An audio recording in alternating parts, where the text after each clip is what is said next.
What are you laughing about? Nothing. We're all good. For everybody who's saying there's no sound, we were setting up, and you will be getting sound here now. Hey, everybody. So welcome to the Pramada Koradox kennel visit. Big thank you to Chronicle. I'm totally going to cheat because I have notes for this part. For having us on their live stream. So thank you, Chronicle. For those who don't know me, I'm Maggie Pete, and I'm a second generation breeder of Pramada Longhair Dachshunds. My husband Tom, he's over in the control booth at Koradox. And we're going to be doing what we would call a kennel visit. We're going to evaluate a number of dogs. We're going to have a general discussion about Dachshunds. I have 7. Yeah, I think I have 7 dogs we're going to be sharing with you today, maybe 8.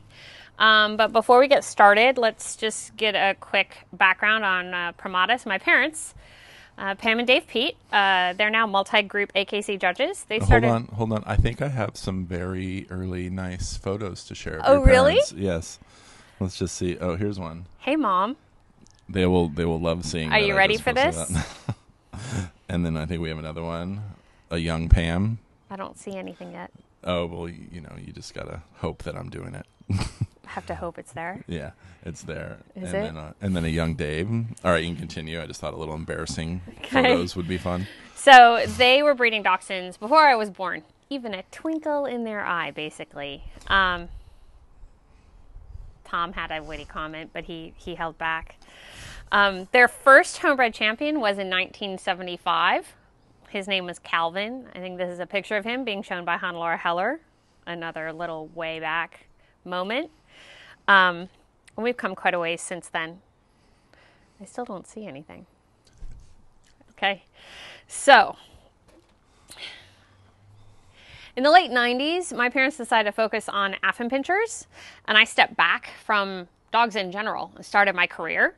It was a 7-year hiatus, and in 2003, I was ready to get back to showing dogs. And thank you so much to Cindy Geiser and Kay Midler, who shared Bob and Trista with me. They both got involved with, she is actually Callie's mom, Trista. Yeah, I just put a picture of her up here, and I believe I've got another one of Bob as well.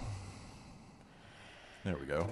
So, and I was lucky to be raised at dog shows, basically. Spent my entire life listening to and learning from breeders of not just Dachshunds, but all breeds. And really, I put credit to what I've done with Pramada on my parents and the plethora of people who have been instrumental in my life, which are too many to count. And I just want to give a quick thought to a very instrumental Dachshund person who passed the other day, Iris Love. She was fantastic for our breed and an amazing woman, and we will all miss her terribly. So we miss you, Iris. But enough about the past. Let's just start with dogs. Anybody, please feel free to pop in questions, or if there's something you want to know about, let me know just in the comments. Tom will be fielding those, and we'll go from there. So this is Callie. I'm going to preface this all. I did not show groom everybody. You need to learn to look through the hair. The hair is just one part of the dog. My mom likes to say that it's the clothes. So. And Callie's got some thick clothes in her older age. She's got some pretty special parts to her. The biggest thing about Callie is Callie's how Tom and I met. So Tom came to me after he had a standard long hair, who you'll see, Wally, and he's like, I want a black and tan bitch. And those of you who breed standard long hairs, the response was, don't we all? But he had a black and tan dapple male, which is specifically why he wanted a black and tan, because that's the preferred color for breeding to a dapple. And I said, well, I'm breeding Trista to Quagmire, who's a black and tan, and I expected Trista to carry black and tan. She'd only been bred to homozygous red before then, so I should have black and tans in this litter. If I have a bitch, I think she's worthy, you can have her. alas, the litter was born, and they were all red. So, we got Callie. Her name was supposed to be Snapdragon. Yeah, I wasn't going to be calling her Snapdragon. So, Callie. She's an RMO. She was the pick bitch of the litter. She was Tom's brood bitch. She has had 3 litters, and she's 10 years old, and she is rocking it's actually pretty straight. She's rocking some pretty good long hair curl here in the front, and I'm just going to do a quick overview on her. Remember, 3 litters, 10 years old, not going in the ring anytime soon, and she is an amazing beggar, which Tom is a massive sucker for. So we're going to just start with a quick overall in profile. So looking at this bitch, you're going to start with the head. Let's just get a quick overview. I'm going to tell you about Dachshunds just really quick. Balanced, long, low, level. They are not short-legged Irish setters. They are dwarfs. All Dachshunds are dwarfs. So chondroplastic dwarfs. That means their bones aren't straight. So I'll show you in a bit. This is especially shown in the front. But other than being dwarfs, they're like most dogs. So you want 90-degree angle in the front, 90-degree angle in the rear. Because they are a long dog, you want ribbing to support this long. And you also need keel, which you're not going to be able to see unless you touch, especially a long hair, where the keel is. So some things about this bitch that made her pick, and she has been a great producer, are, let me see if I can move this. She actually has a lovely head. Dachshunds' heads are a wedge from the top and from the side. So wedge, and then from the top, and I'll go through her front here from the front as well, but from the front here as well, a wedge. Prominent eyebrows, meaning, the bridge bones, and then there you'll see that here. But the front of a dachshund should be oval. If I were to fault this bitch, I would especially say that she's a little more round here. I would prefer her a little more oval. Bring this in a little bit. The fluffy coat doesn't help. But regardless of the roundness, she does have lovely, you don't want to keep that back there for me? She does have a lovely shoulder. We have some skin. Shoulder, upper arm. So see that length from my thumb to probably the first knuckle. Nice angle. Low station. This is where I'm going to try and show you her keel. So this is prosternum, or what some people call forechest. With a long hair, you're going to be fooled. You're going to be fooled by hair. You're going to be fooled by, they have forechest when they're standing, but then they move and it goes away. So just remember, forechest should be prominent, but it isn't everything. So you should be able to run your hand down and it should stop on this forechest. But at least for me, I want a balanced dog. Just because you have a forechest doesn't mean you're spectacular. So then we're going to go here to her keel. Don't mind the top line. I want you guys to focus here on her keel. So she has a massive amount of skin. This keel is here. So from her front legs to the keel, you see that distance? That is a big deal. And that, to me, makes the overall front assembly. So when dogs are being commented on and they say, oh, they have an amazing front. To me, this whole thing is the front. Forechest, shoulder angles, shoulder placement, 2 different things there. The angle is the layback and the length of upper arm. The placement is where is that set on the body. Then this is her ribbing. Again, her keel, her rear. We totally trim her in a sanitary trim. I call it corgi butt. But you can really see her super short hocks here. And then her tail set, which is a little rounded because she's a little chunky, but nice tail set carried out. Flag of the tail. So she's been spayed. So this is what we call Spay Coat. You see it here on the sides and on the back. But to me, this bitch has a lot of great qualities, and she has produced better than herself across the board. I think all of her dogs, all of her breedings have produced better than her. Would you agree, Tom? Yeah, absolutely. Why don't we take this minute before we move too far off track of some of the questions we're getting? Okay. So first off, we've got Susan Massert says, when you say keel, is that rib length? No. Okay. So let's be very clear. And she's not a great one. I'm going to talk about keel with the next dog. So Okay. She has less hair. Okay, and so the next dog we will talk about keel, and then we also have just a breeding question. Joanne Middleman asks, how long-lived are they? What is your breed club's restriction on the last stage of breeding? Okay, so Callie's 10. Breeding, we've bred bitches at 7. I think it totally depends on the dog, the specific dog. So you're going to see a bitch who's 6, who we will breed for her 3rd litter. I have no issues with that. How long do they live? It varies. I would say standards range 12 to 15. Would you agree with that, Tom?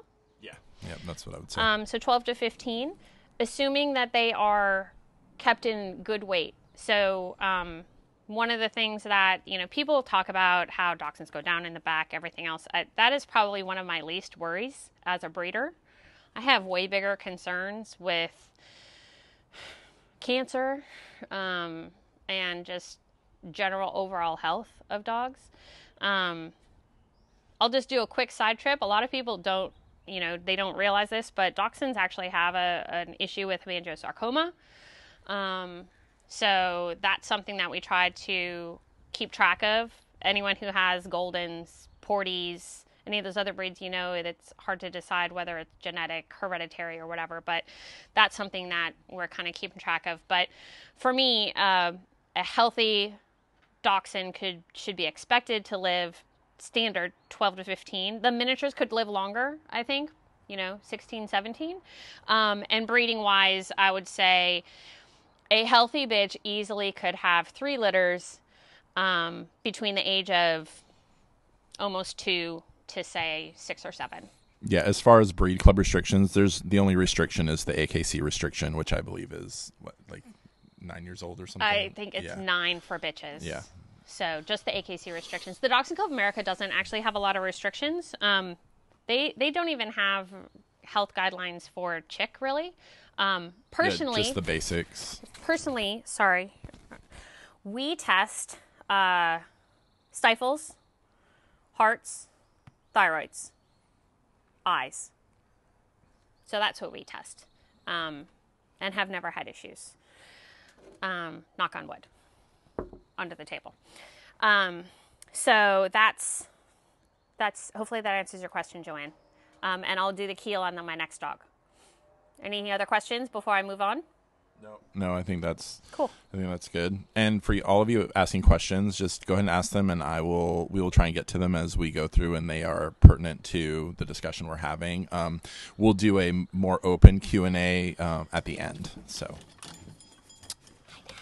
and if you've asked a question and we've gone a while and we haven't answered it, go ahead and ask it again because it gets lost in the feed, and I'll just come back to it.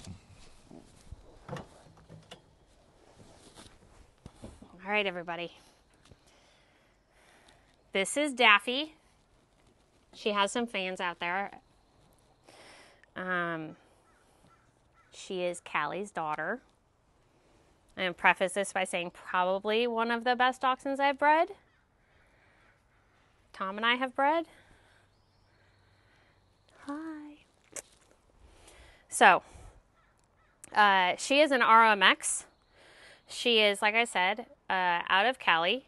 Let's go back. Dachshunds typically free whelping, fantastic moms. This bitch had her first litter 8 puppies? 8 puppies. Yeah, she had 8 puppies in 2 hours. It was like a gumball machine. Yeah. Tom they just kept coming. I was like, I'm going to take a quick shower. He screamed at me, no, get back here. So this is Daff. Really quick. To me, this bitch has an amazing front. She's in what I would call a quick groom. I'll show you guys grooming on one of the dogs we're going to put on the table. But let's just talk about this. This bitch was opposite sex at the National. But I'm going to jump straight to the keel, what you're talking about. So she's waiting to come in season, and she will be bred for her final time. So the hair is falling out in clumps. Okay, keel is on any dog. The keel is the bone that joins the ribbing together. So it's what starts the prosternum here, and then it continues underneath the ribbing, and it's at the end of the ribs that join together. So on her keel is here. She got that from her mom and her dad. So here's her keel. This is her ribbing, okay, back here. So when people are talking about keel, some people think this is keel. Well, it's part of it. The prosternum is part of the keel, but think of it if you've seen a boat, that part of the boat that goes underneath, that the wood is all, and it's the deepest part, that's the keel of the boat and the keel of the dog here. So this is the end of it, this is the front of it, where the first ribs are here and all the way under. I hope that, let me know if that made sense. I'll go back to it again. So, shoulders, upper arm, okay? This is what I call the angles, and then this overall placement. So it's placed here.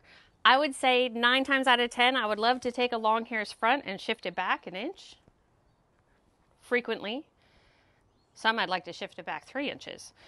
But on this one, this is her shoulder, and this is her upper arm. Look how long that upper arm is. You would love it to be the same. This and this. This is pretty darn good. I'm going to finish this. I'm going to turn her face forward to you. Her loin is a little long. If I were to change anything on this bitch, I would bring this in a little, like an inch. Speaking of the loin, let's kind of just go into proportions a little bit. You say that it's a little long because we're looking at the Dachshund as the head being one part, and so when we look at it, we want the Dachshund body to be 3 parts, which would mean 1, 2, 3 in the head, and then the body 3 lengths long. 2 lengths long. Sorry, neck, 2 bodies. Neck, 2 bodies. 1,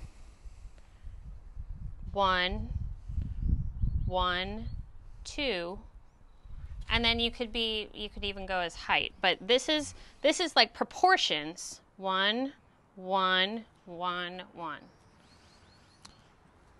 So we look at her and we say, well, her ribbing to keel is about 60-40, and we'd like her ribbing to be a little longer. But in actuality, what we would prefer is her loin to be a tad bit shorter.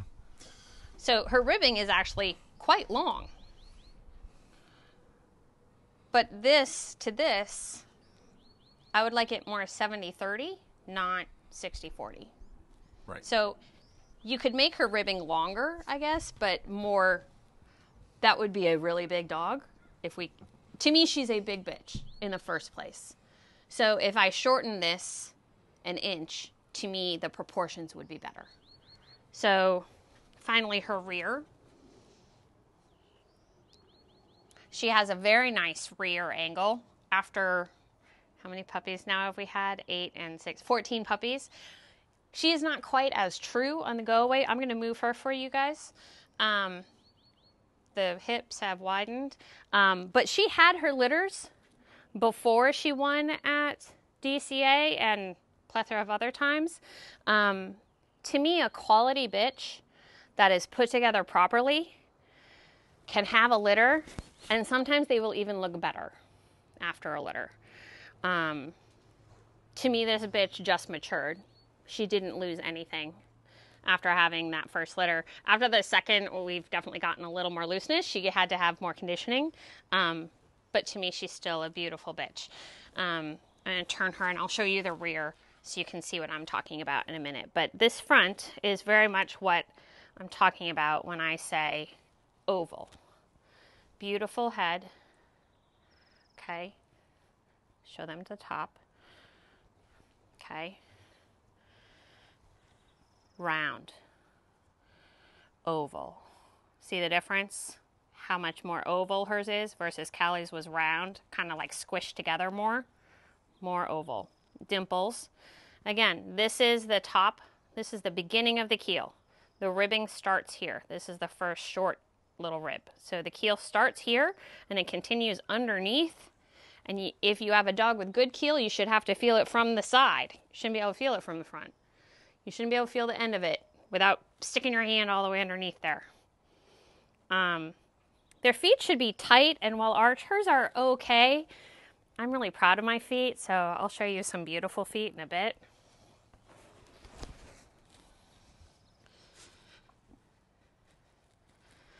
Daff.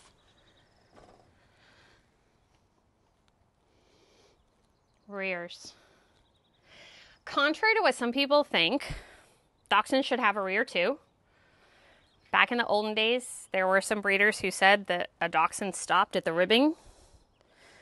And I think that we had some issues with rears in the past. So I believe that a Dachshund is, I said this earlier, a balanced dog. And the standard calls for that they are well balanced. So I want angles in the front and the rear. And I would like them the same. The standard would like them the same. So again, straight hocks. She comes in a little here on the rear. I forgive it after 14 puppies. But she's a beautiful mover. And I'm going to do that for you guys. Yeah, you ready to do some movement? Yeah. All right. We're going to try that.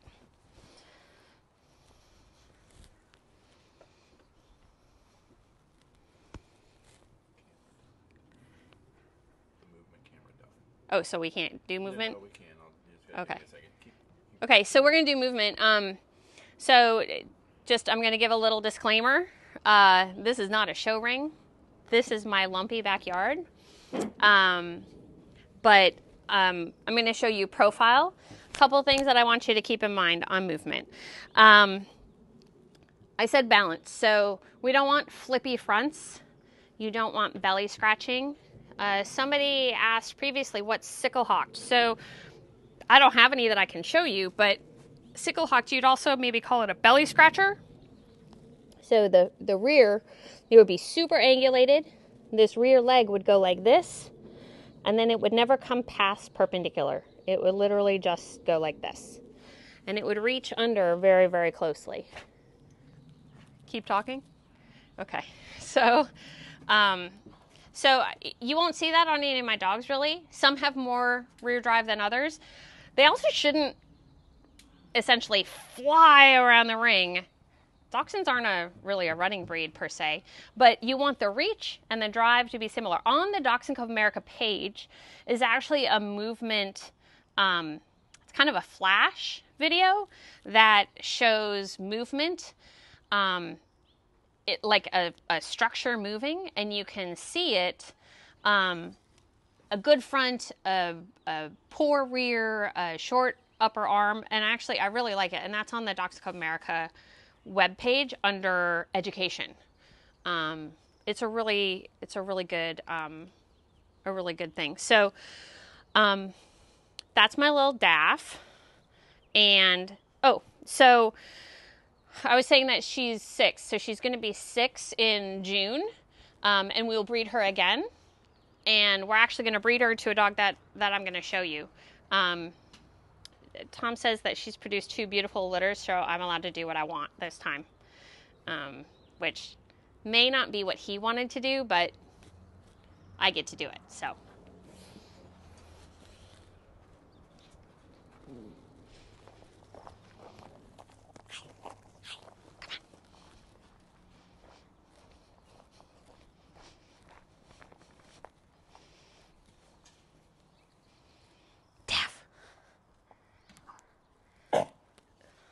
Daff.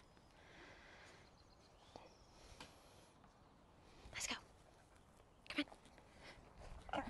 on.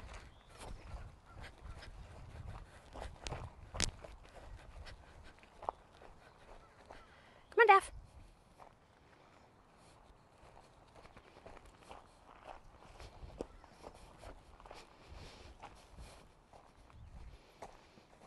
Come on, Daff.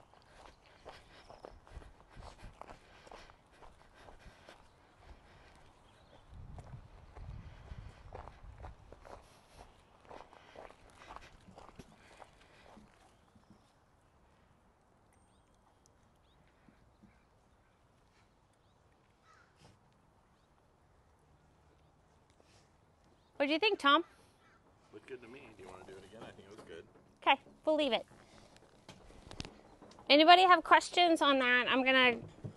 Tom's gonna go back to the control center. You guys can ask some questions before I put her away. Let's see. Let me scroll through and see what we've got here. Okay. Hi. Let's talk about temperament while we're waiting. Because this one, so if Daffy had her way, she would crawl inside of, especially Tom, but also me. So Wendy Snyder asks, do you put more thought into your process of who to breed to according to pedigree, phenotype, or genotype, or are they all equal? Oh. That's a big one. I guess we can touch on breeding right now. Yeah, we can do that. Breeding. Since this is our next litter, we actually have 2 breedings planned. The one we have actually planned to breed her last month, but as you guys all know, they don't always cooperate. You'll see here in a bit. So Daffy is probably going to be more on schedule, right? And she's due to come in season in the next literally 2 to 3 weeks. The hair loss is a key indicator as well as timing. So let's talk about what I think about. So I am a huge proponent of line breeding. It's funny, the people will look at our pedigrees. So coefficient is something that some people look at. We have very tight line breedings that we do. I believe that if you do a very tight line breeding, you can then breed out and have some flexibility. What does line breeding do? Consistency. So this bitch actually is out of Cali, who's pretty close line bred. She's, like I said, Trista and Quagmire. Callie was bred to Rugby, who I think we have a picture of Rugby. Rugby is a dog that I imported from Australia. So talk about an outcross, right? So like I said, I'm a fan of line breeding. I had very tightly line bred bitches, and I wanted to bring in a dog that had good front. Also, I wanted a softer temperament. So my males and females could get a little fiery with each other, never with people, but with each other, a little too dog assertive, aggressive, however you want to phrase it. So I wanted to soften that. And so I brought in Rugby. And here's a funny story that Daffy shouldn't even exist.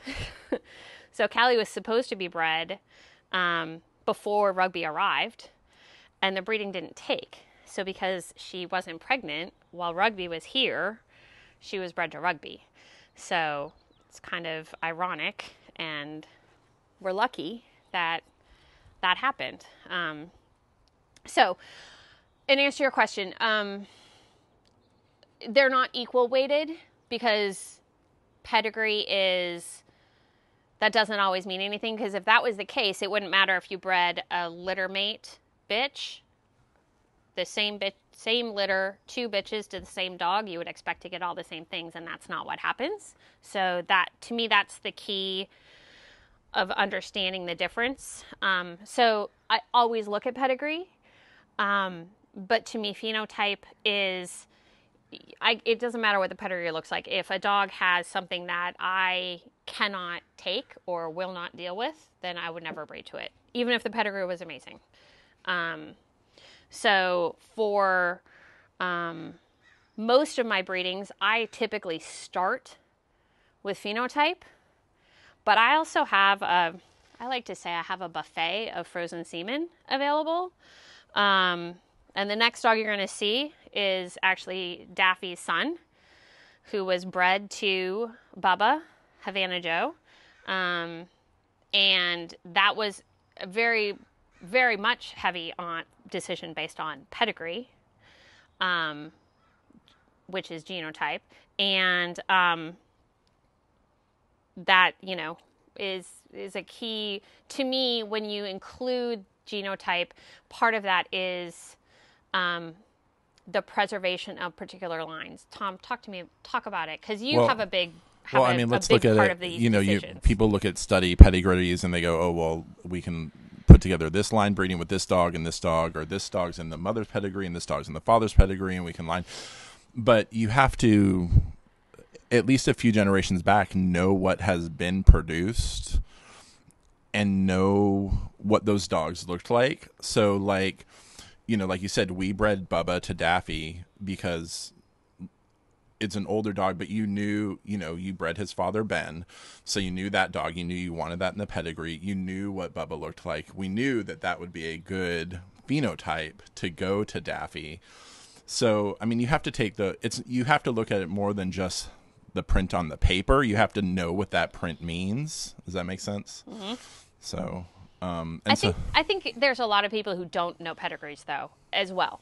So that's something that, for me, I studied pedigrees my whole life. So I could tell you this bitch's pedigree probably 8 generations back, all on both sides, including the Aussie dog. Okay, maybe only 5 on the Aussie dog. But I think that's really important. I think it's something that a lot of people don't look at historical pictures or historical pedigrees. Well, and as far as like breeding coefficient and line breeding goes and going too tight, we live in an age with technology where, I use a program. We put in Dachshunds going back as far as we can.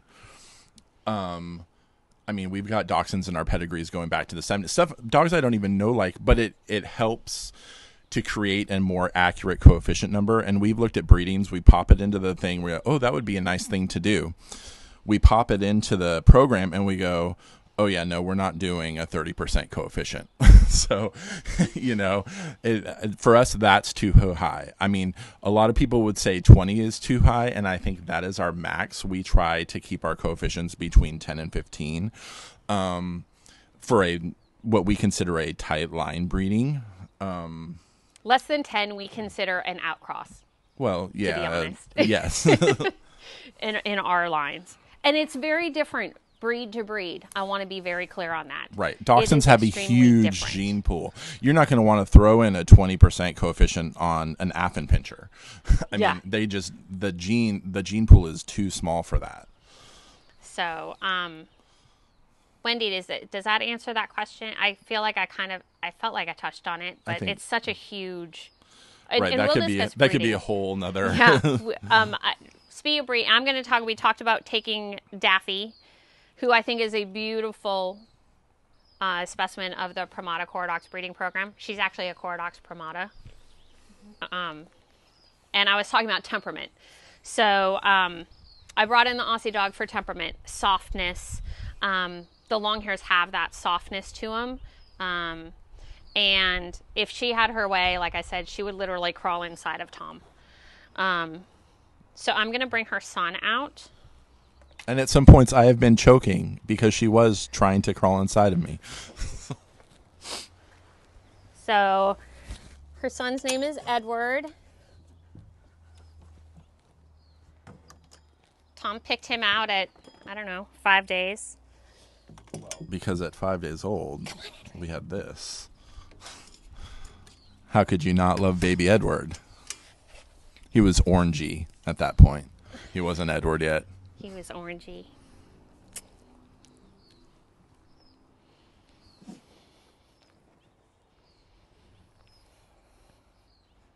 This dog's going to be my sample for coat.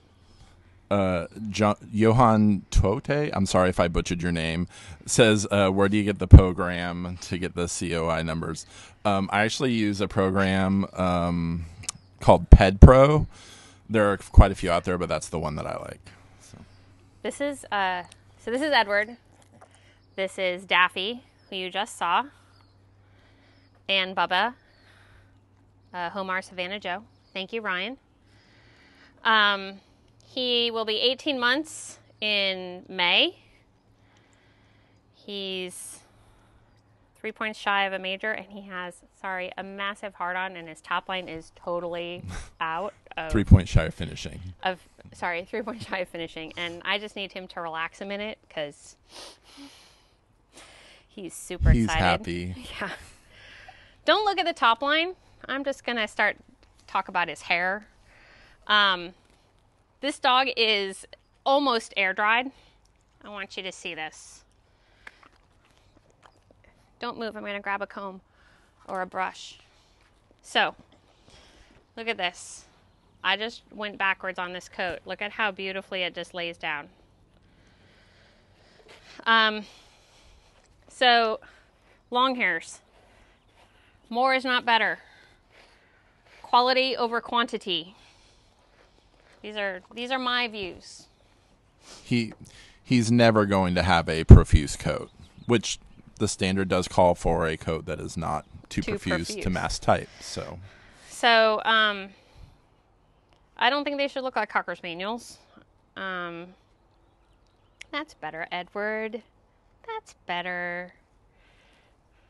This dog has been shown 2 weekends, totally not normal trained like I would have. But so let's talk about his structure. We love this dog, by the way.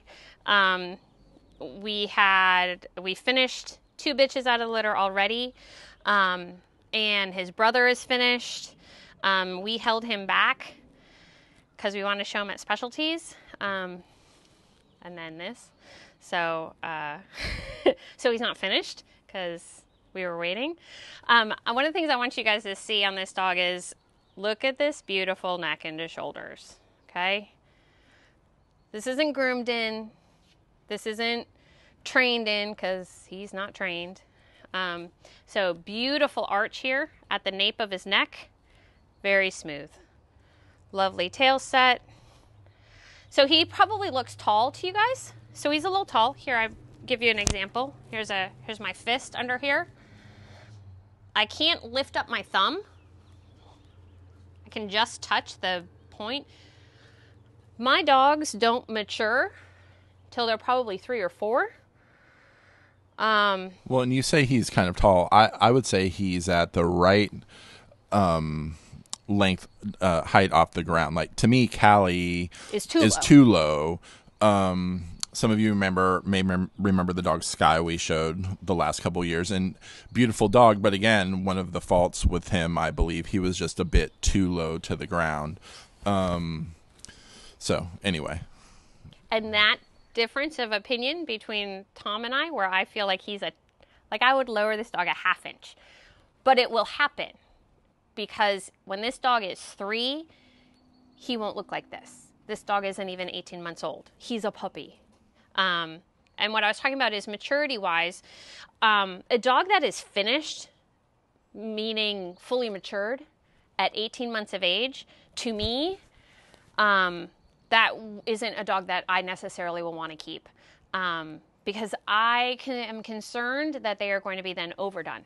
So when they're truly mature, that there will be too much dogs. So well, and let's clarify, when you mean dog, you actually mean a male, a dog, because we have bitches that by 12 to 18 months are fully mature, and that's how they stay. Yes, so. But our males, the dogs, typically aren't mature until 3 or 4. So while we were talking about height a little bit, Maddie asks, is there a height to length ratio as far as proportions go? Per the standard, no. So just to be clear, the standard doesn't say anything about how tall they are, how long they are. The FCI standard does.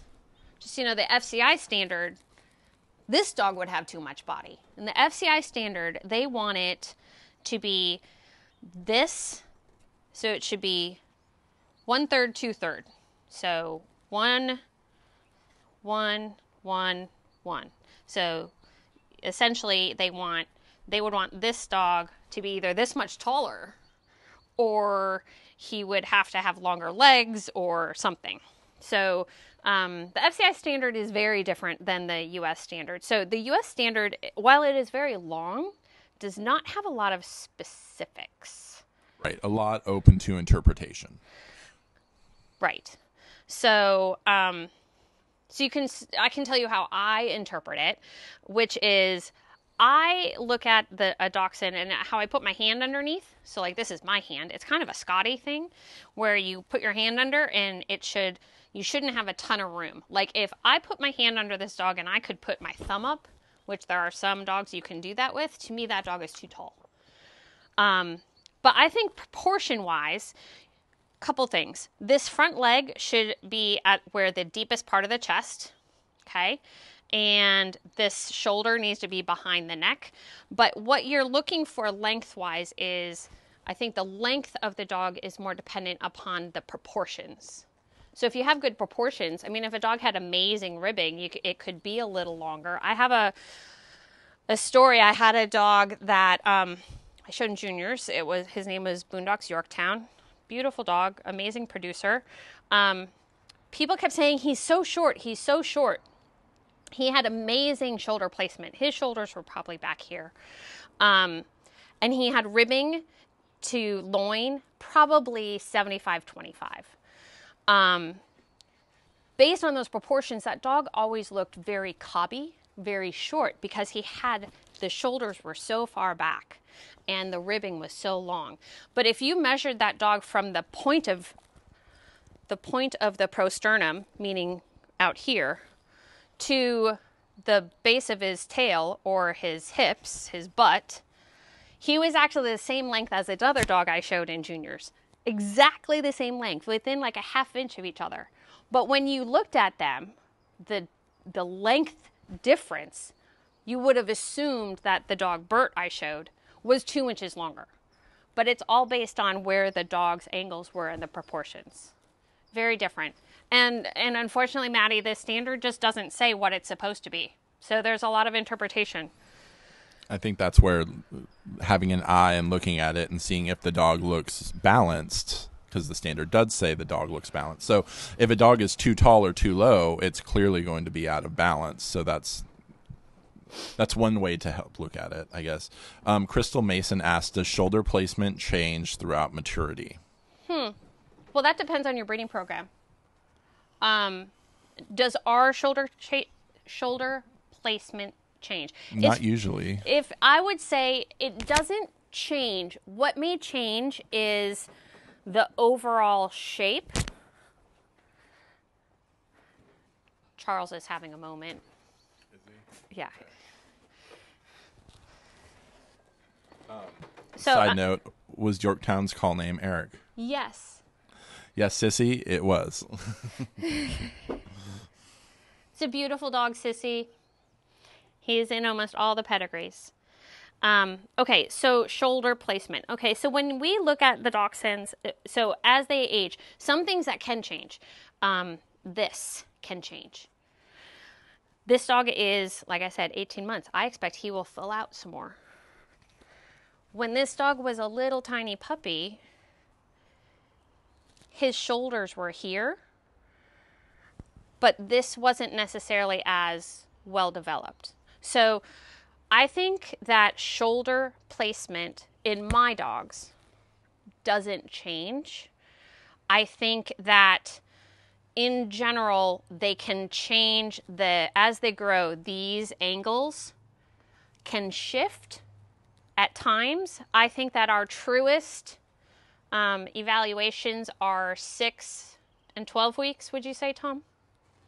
Yeah, I mean, I think that, about 6 to 7 weeks, and then again at 12 is where we really, between 8 and 12 weeks, they change so much. And one dog that I would say, oh, this is clearly the pick, will suddenly be, yeah, he's going to a pet home, which we'll actually touch on that a little bit.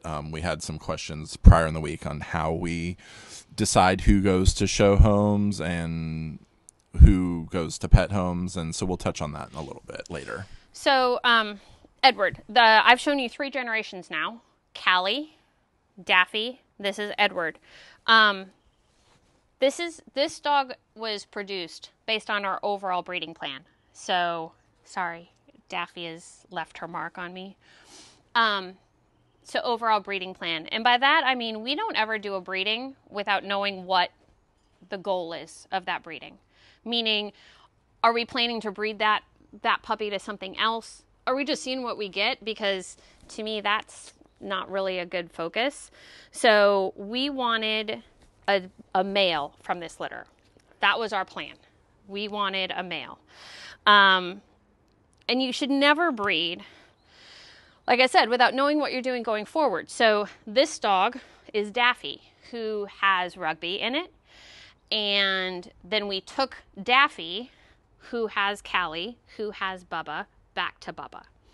So we got that Australian dog I brought in, but this dog can be bred to bitches that we have not produced yet. The bitch we were actually going to breed him to, we placed after she had her litter. Yeah, we ultimately decided that we didn't need to go forward with her. So we found her a great home. And now Edward can wait for someone to be born for him. But, you know, it's... When this dog was born, we had some things in mind that we really wanted. To me, his coat is amazing. And anyone who says you don't breed for coat, I don't breed for quantity of coat, but I sure as heck breed for quality of coat. And his temperament is amazing. And I breed for temperament. So this right here, how I said Daffy would crawl inside you, he is very similar to that. Just the overall temperament is so sweet. He's known as Baby Edward. He'll probably be Baby Edward for his whole life. And like I said, the whole point of that breeding was to get a male. His sister is actually going to go to Australia, back to Rugby's breeders, Jim and Lyndall, whenever they're allowed to fly back and contribute back to the Briar Mist breeding program. But I'm going to move Edward.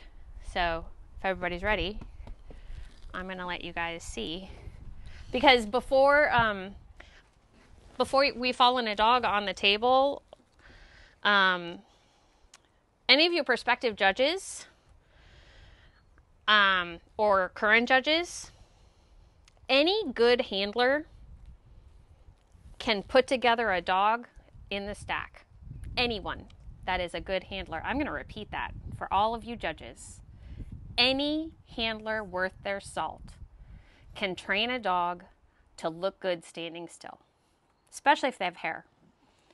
Really hard to change what a dog's structure is on the move. So if anyone is judging and wants to take 2 cents from me, don't look at them standing still for your first impression.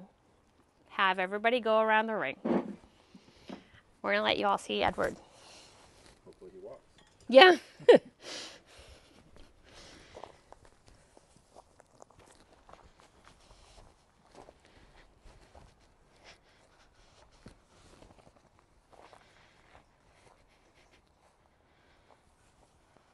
Edward! Hi. Okay. You ready? Easy.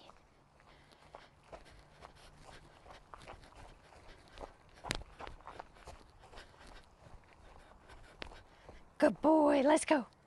Edward. Come on.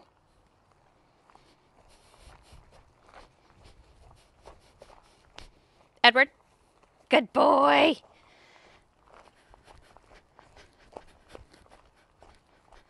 Good boy.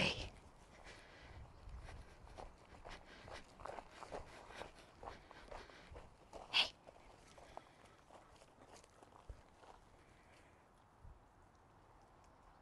You want me to do that again, Tom? You think it was good?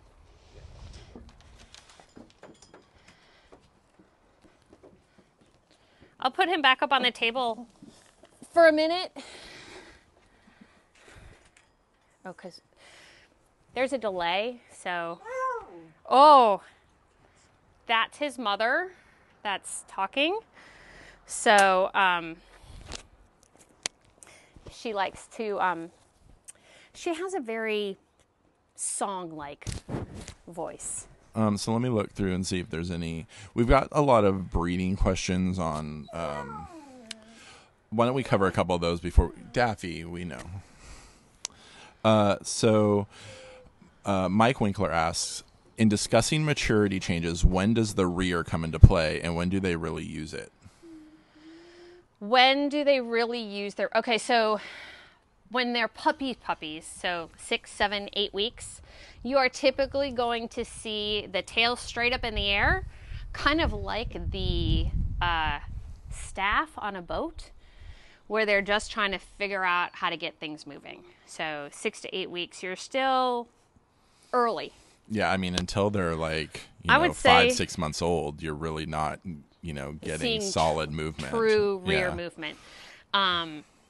You should still see the angles, but I would say by 12 weeks, you should be able to see what you're getting.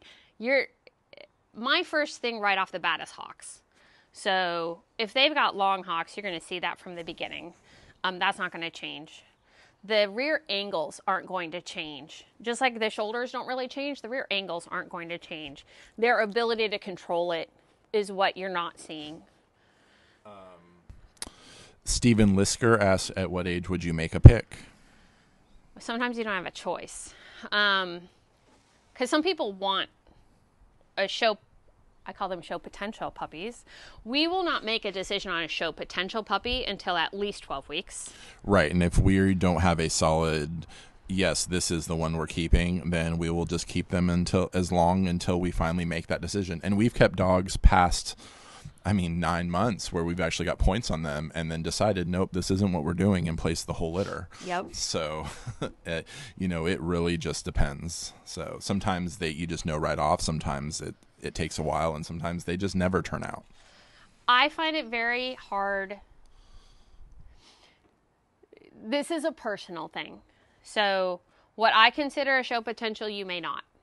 What you consider a show potential, I may not. I looked back at the history of since I started doing just the Longhair Dachshund breeding. Edward, come on. So since 2004, essentially, over half our puppies are placed in companion homes. They're not even shown. Is that because they're not worthy of being shown? Probably not. But when I place a dog in a show potential home, I expect that whoever is taking it in the ring, and I have a lot of owner handlers that I'm very proud of, and I expect and want a Pramada Koradox dog, when someone opens a catalog, I want the response to be, oh no, one of theirs are here. That's what I want. I want when that owner puts that dog on the table, that the judge smiles, that somebody standing outside the ring tells that person they have a beautiful dog, and I am proud of producing it. I will never place a dog in a home to be shown that I wouldn't show myself, because it's my reputation. I have dogs that I've sold overseas. Would never sell a dog overseas that I wouldn't be proud to show myself. I sell the best that I produce overseas. So we're getting some more questions here, and we're at about an hour in now. So why don't we put Edward up, and why don't you grab Wally? Vesta asks, could you talk a little bit more about head shape, planes, etc.? And I think Wally will be a good dog to do this with. I gotta grab him. Hold on. Yeah, he's over in the run. So Wally. Wall. Come on, man. In the meantime, let's see if we have any more old pictures to look at. Hurry. Shh, boys. This is Blugie, one of Pam and Dave's first Dachshunds. Pre-Maggie, I believe. Let's see. Do we have any more? this is Honeysuckle. So is this Bert's mom? Grandma. She was the first Pramada brood bitch. So, it's funny because I look at her and I see very similar to Callie in this dog. Anyway, so we've got Wally up here on the table. Now that we're back from the past, so let's talk about these head planes first while we've got them up here. So, and it's a black dog, so it's a little harder to see. It's just the way it is. The Dachshund standard, I said earlier, they don't really give you numbers. So it doesn't say that the back skull and the muzzle are equal. It doesn't say that. What the standard says, and I have, per my notes, the heads say tapers from top or sides. So when viewed from the above or the side, the head should taper. But nowhere, I'm reading, nowhere does it give us dimensions, proportions. So you're on your own, Vesta. Sorry. No, I'm kidding. I think this dog has a lovely head. So it says it tapers. To me, this dog is a very minor taper, and I'll show you. Most people would call this elegant. Maggie, because he's so dark, I think you need to do this facing him a little more diagonal so that we can. Yeah, there you go. Is that better? That's better. Yeah. Okay. So here in the profile, beautiful taper. What I love about this dog, do you see this underjaw? And she's not talking about his 14-year-old gray either.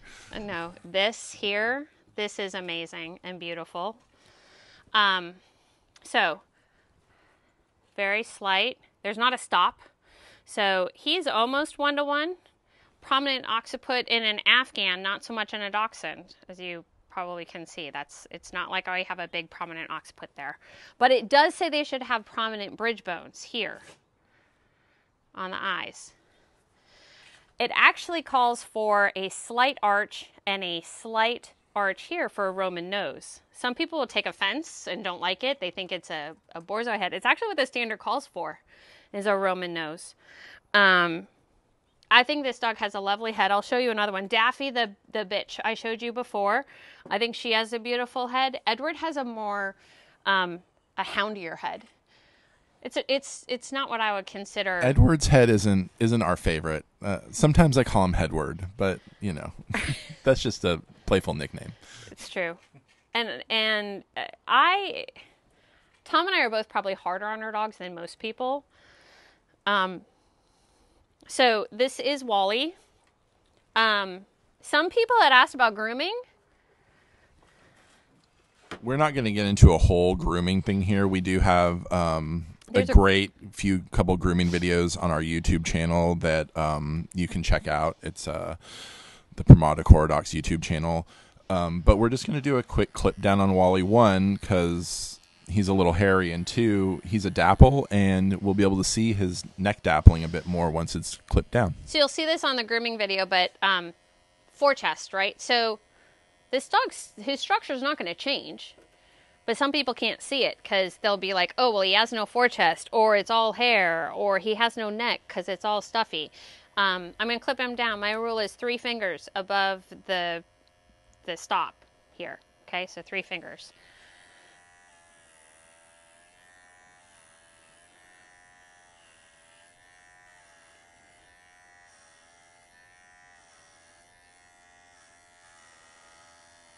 And I would like everyone to know my preferred grooming method is thinning shears.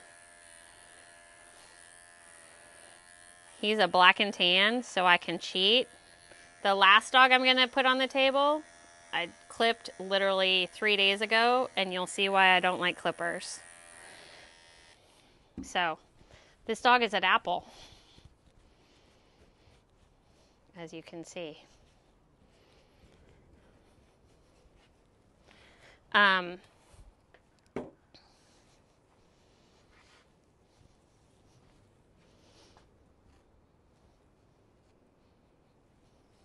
He is 13. He'll be 14 in May. He'll be 13 in May. You're right. He'll be 13 in May.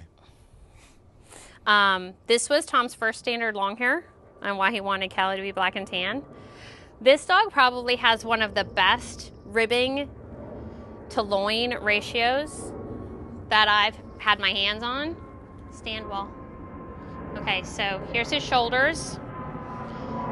Here's his forechest. This is the front of his keel. This is the end of his keel here. You guys see that? It is literally like I can practically touch his penis. It's so long. This is his ribbing. This is his loin.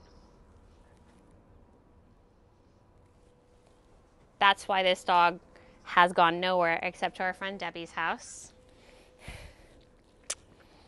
And he has the best temperament. Not the best black and tan coat ever. He's 13, so it's hasn't gotten any better than, you know, it was. It was a little better when he was younger, but it's not the best black and tan coat. You tend to get kind of wavies in black and tans. I think there's a propensity to not have as good of a coat in a black and tan. But this, to me, this dog, he went opposite sex at Westminster, at Tom's very first Westminster, under breeder judge Guy Javon. He's beautiful. And he can still move. I think we have time, right? Yeah. Yeah, we can do a quick movement on him. I mean, for almost 13, he does pretty good. It's more of a saunter nowadays. So again, this dog isn't show groomed. But you should be able to see the qualities of a dog. You got to look through the hair. Just because he has a heavy sweater on. Hi, you excited? Come on, Wall.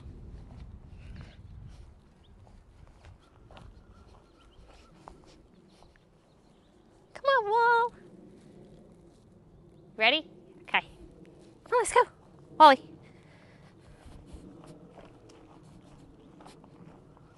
Come on, Wall.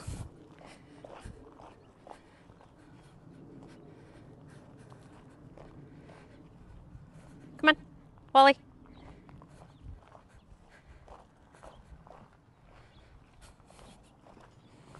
Come on, let's go. Well.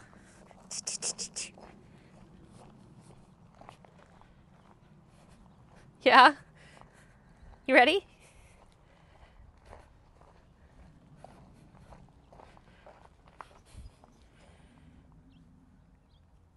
Good boy. Do you guys see that expression? So this is that, falling off a gopher hole. So this expression, so the eyes, this is a great way to see eyes and ear placement. The ears should be high. They should frame the face. Hi, Daff. When alert, so see how they're framing the face on their own. I'm not holding them up. They just do that on their own. Almond dark eye. See that? Beautiful head.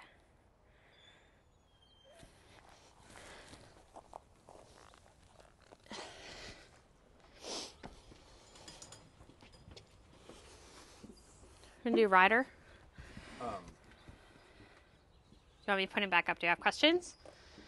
Yeah, we have some questions. Let me, You were very good for that, Wall. Very good. Very good. Hey, Daffodil. All right, so Vicky Ronchetti asks, is the texture of his coat what you don't like? Yes. It's very fine and wispy. It's wispy. It's curly. He has a lot of hard top coat, but he has a lot of under, very fine. Tom calls it duff. Yeah, I do. He calls it under duff.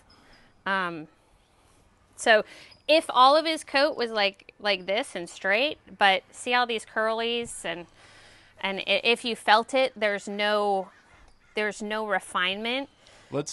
I feel like we've been kind of, saying how beautiful all these dogs are, and of course they're the dogs we kept, so we think they're beautiful. But let's have a look at Wally's rear, because let's be honest, this is not a great. He uses it well, but it's not a great rear. It's a short hock. Yes, it is a very short hock. And he has lots of pants in the way. Hold on. I got I got something.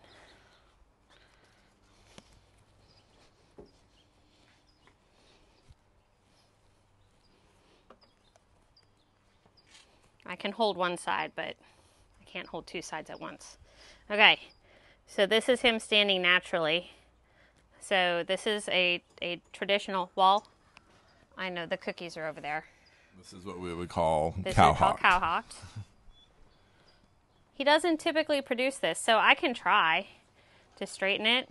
And as he's gotten older, he definitely isn't holding it as strong as he used to. But it doesn't matter how close together I put them or how far apart I put them, they come in like that. Yep. He doesn't produce that. Yeah, no, we haven't seen that. He doesn't produce it. And the hocks are nice and short. So as you can see, the hocks are nice and short. But this dog, his rear is not his strong suit. But this is a key thing that when I say, you know, you have to gauge every dog. Okay, that rear isn't good. But that ribbing, keel, and short loin that I talked about, Well, and he's been a fantastic producer for the, I would say, pretty limited breeding he's done. Yeah. Being a dapple, he definitely isn't used as much as we normally would. well, and when we say not used as much, we don't allow him to be used as much. We are definitely more selective about where he's bred.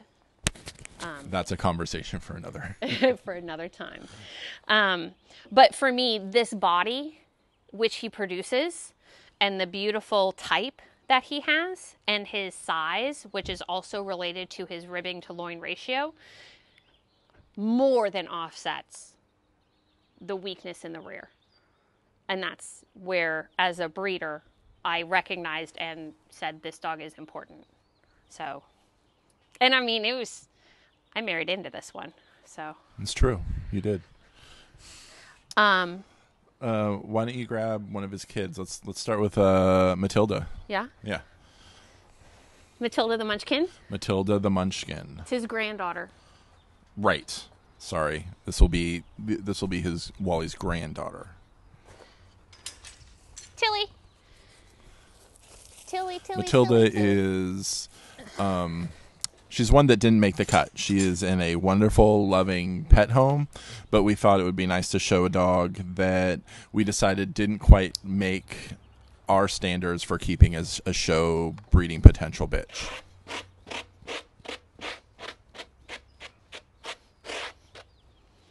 Tilly.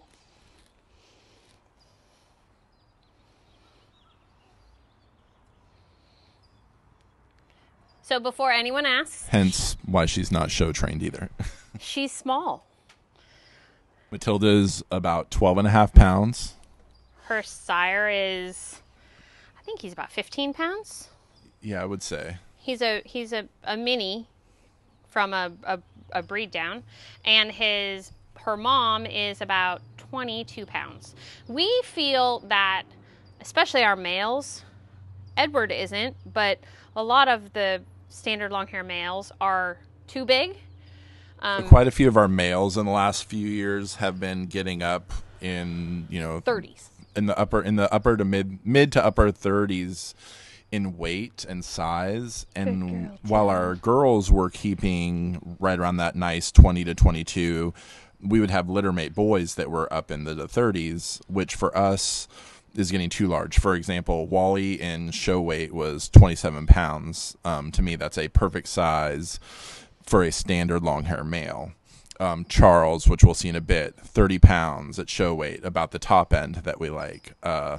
Maggie's old dog Brando, 27 pounds. So once we started breaking that 30-pound weight, we decided, okay, we need to do something to kind of bring these boys back down. Hence, breeding to a larger mini to one of our girls to try and see if it'll work. So this was a bit of an experiment, and this is part of that experiment. So that size difference, I'll show you the last bitch that we show. She's about 20 pounds, and her brother was 32 in show weight. So this is Tilly, ungroomed. Her mom is sitting over there, so I'm gonna be nice. She's actually a very nice bitch. I'll be perfectly honest. We could take her in the ring and finish her probably easily. But there are some things that we feel we have better. One, we have a sister that we will be getting to breed. But a couple of things here. So, croup. See this? See how kind of rounded this is? And when I pull out the tail, how it's more rounded. When she stands on her own especially, you can see this roundedness. See how I can put my hand, how much smaller she is than Edward, but my hand is well underneath her. Yeah. So why don't you put her closer to the table to you so you can actually get a better view of how small she really is. Because the further out on the table you put her, the larger dogs look. So, shoulders. They're not bad, you know. This is her shoulders. I'd like to move them back, but they're not bad, you know. This upper arm, there is very little forechest, so without hair, see? Very little forechest. Her ribbing to loin, not bad. Yeah, pretty average. But her keel is literally here, like right behind her front legs. Short hocks, pretty decent rear, a little straight for me here in the second thigh. But they're not all keepers, and this goes back to what I was talking about before, that when we take a dog in the ring, I'm not comparing my dogs to what are in the ring. I'm not saying, oh, is this better than whatever I saw last weekend or 2 months ago. That's not how Tom and I evaluate. We're saying when we look at this dog, we are going by the standard, which I have in here, and what we think is the quintessential long-haired dachshund that we want to produce. Well, and also, are they better than what we have? Yeah, what we already have in the house. And, why keep something that we feel isn't as good as stuff we already have? Right. So, and we've actually done, like Tom said, we've had an entire generation that Daffy, as a matter of fact, when Daffy's litter was born, we had 2 bitches that we had planned to breed.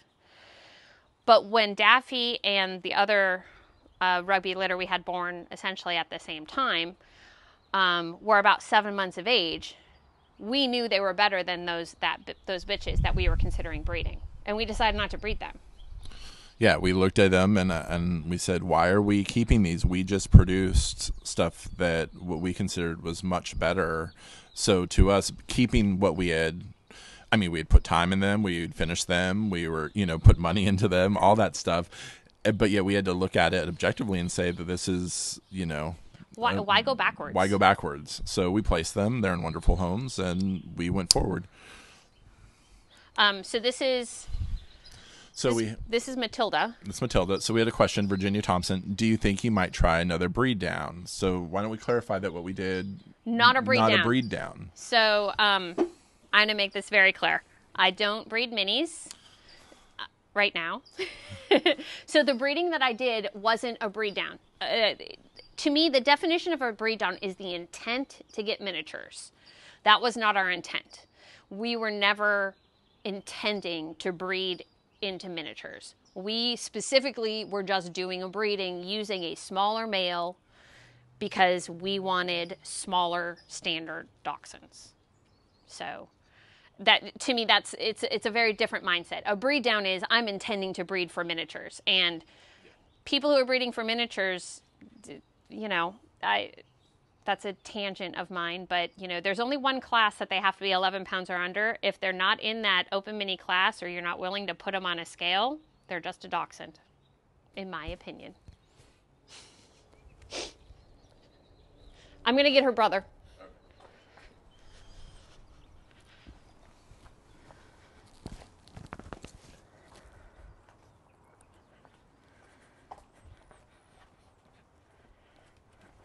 So this was actually the goal of our breeding. We wanted a male.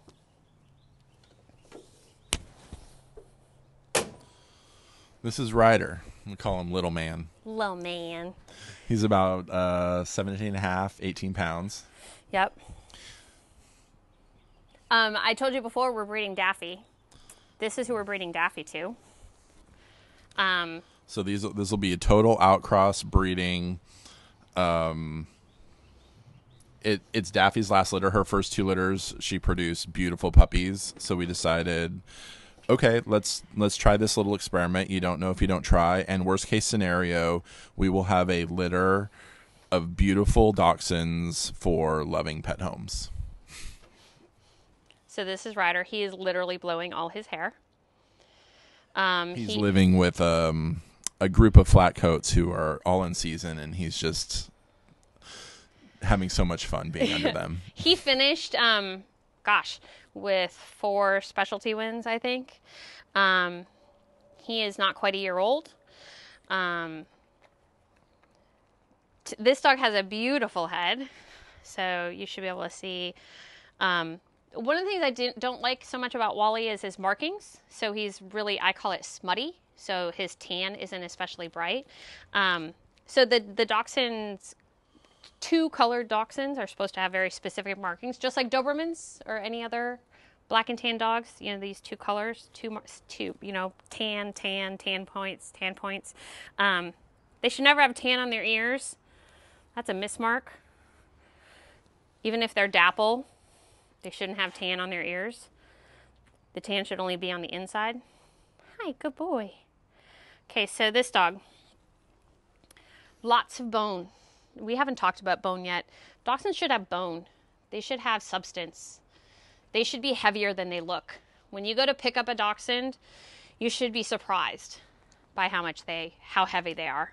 Hi. Yeah, I mean, this dog is a perfect example. I look at him and I think, 13, 14 pounds, and I pick him up and I'm like, oh, he's a dense little sucker. I watched my language. Yeah. So, this is where I was talking about coat. His coat is better than Wally's.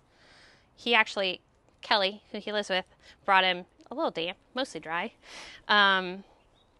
So nice ear furnishings. His coat is straighter. There's show pictures of him if he's actually done out from straight being washed. His coat is lovely.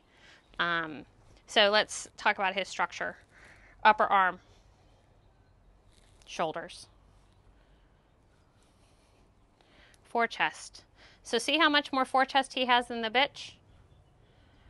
I don't think that dogs and bitches should have different amounts of forechest, but if I'm going to keep one, it's going to have the forechest. His keel is here. Remember I told you Matilda's keel was right by the front legs? His keel is back here. Ribbing to loin. Okay. Those proportions are what I want.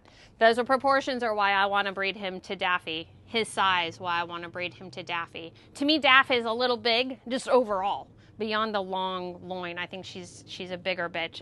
If I could take her down 2 pounds, I would. Like we were talking about, we like our males between 27 and 30. Well, Daffy's a 27-pound bitch, so she's up at the size that we like our boys to be. So bringing her down. That being said, she can pop out 8 puppies in 2 hours. So we'll take it. We'll take it. Ryder. So if I were to fault him, I'd like his second thigh a little longer. You can see that here, a little longer. It's a little short. Turn him around. The black dogs really are much harder to see. Yeah. So let's remember, he's not even a year old. Not as strong in the rear. I'm okay with that as a young dog. But nice short hocks. And let me show you a head. And the wrap on the front. Let's talk about this front. This dog turns out slightly. There is nothing wrong with it. I'm going to repeat that.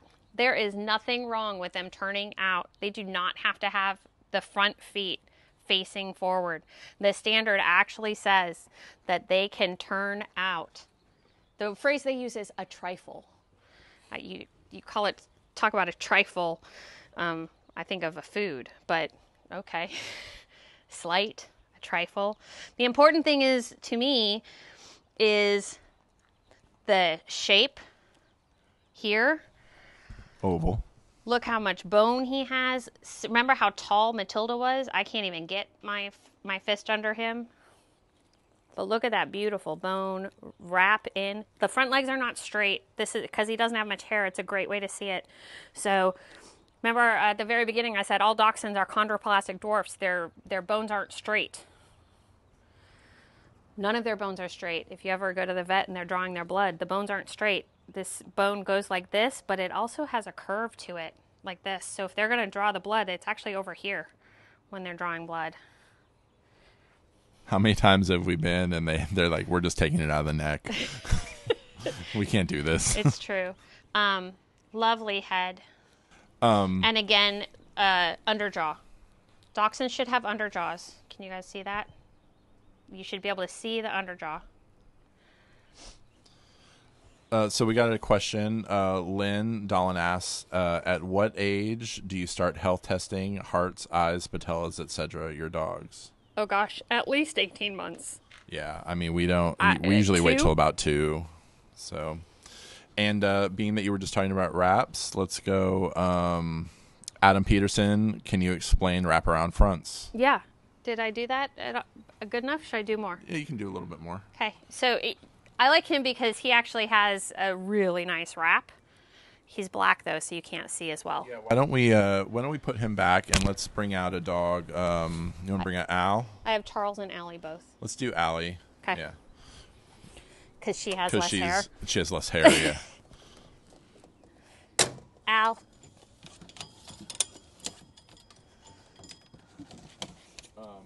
And while we get her on the table, why don't we hit this, because you've done this on a few dogs now. Jennifer Landers Morado asks, can you please explain why you use your fist under the chest and ribs, and what does that tell you? Maybe touch on that a little bit more. Sure. So I'm just trying to give a point of reference. So for me, my fist, I know how high that is on every dog. So that's how I'm gauging how much air there is between the dog's body and the table. So station is what I'm gauging. This dog is a really big show dog. Her mom couldn't finish her because this is what she did in the ring.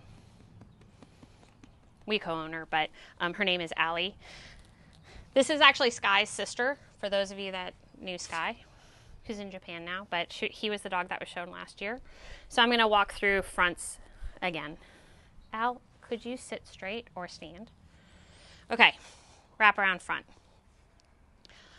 Dogs that have wraparound fronts, like Bassets, is a special thing about chondroplastic dwarfs and Dachshunds. So when you're looking at the front, these legs should not come from the shoulders straight down. See the difference here?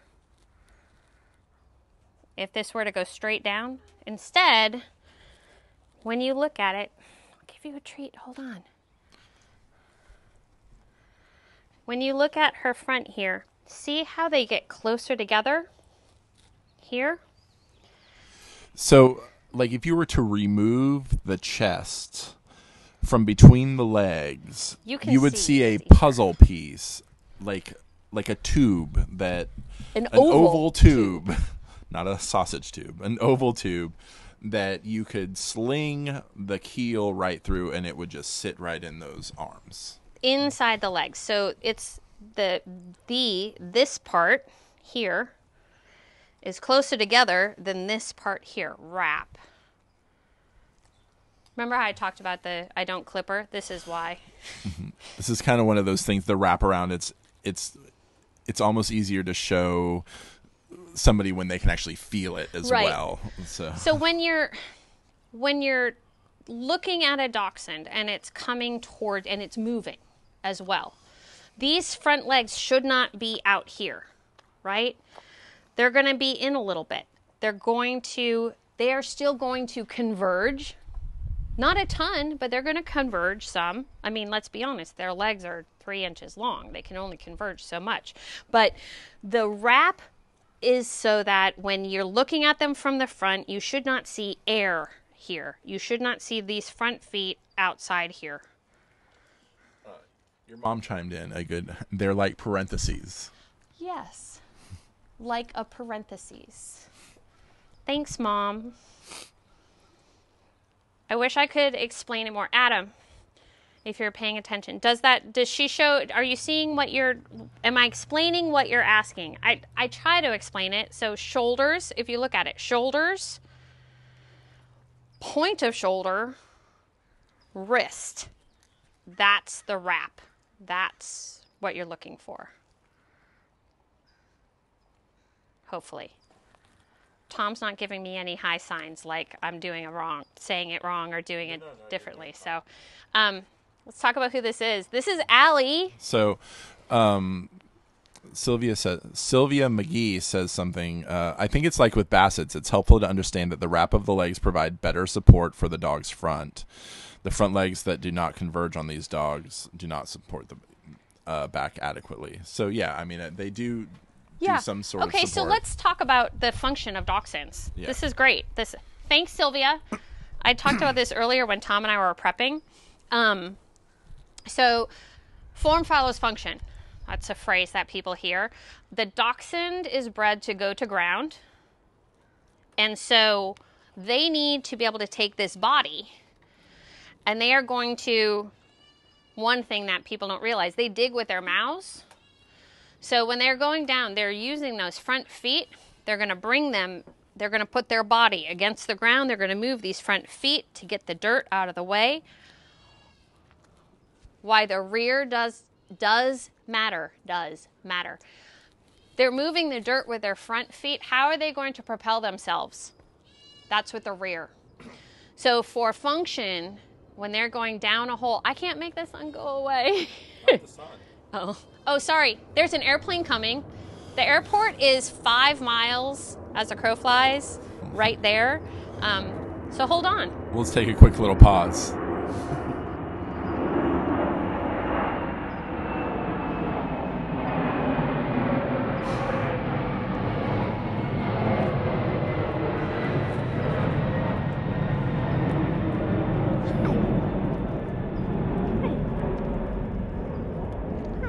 Okay. There aren't as many planes these days, so we got to do it outside.